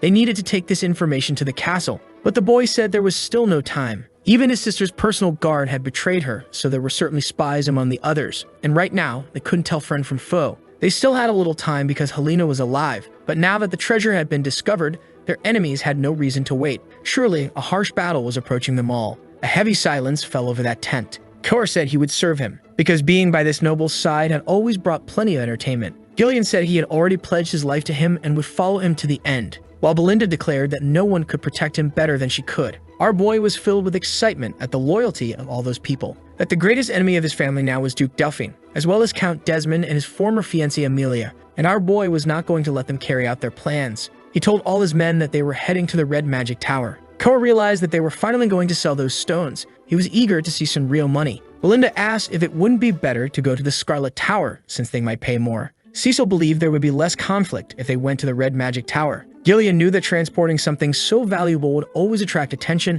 and it was better that they planned things out. Belinda understood there was a risk of being ambushed once again. He knew the Scarlet Tower could bring more profit, but if the Red Tower wanted to return to its former glory, they couldn't afford to ignore this opportunity. But he wasn't going there just for that. There was someone in that land he needed to find at any cost. In the region where the Red Magic Tower is located, there was a girl deeply dedicated to the study of magic, and she was thinking about Master Lonato. She was already beginning to lose hope because her master had promised that one day light would appear in her life, but the girl no longer knew how much longer she would have to wait.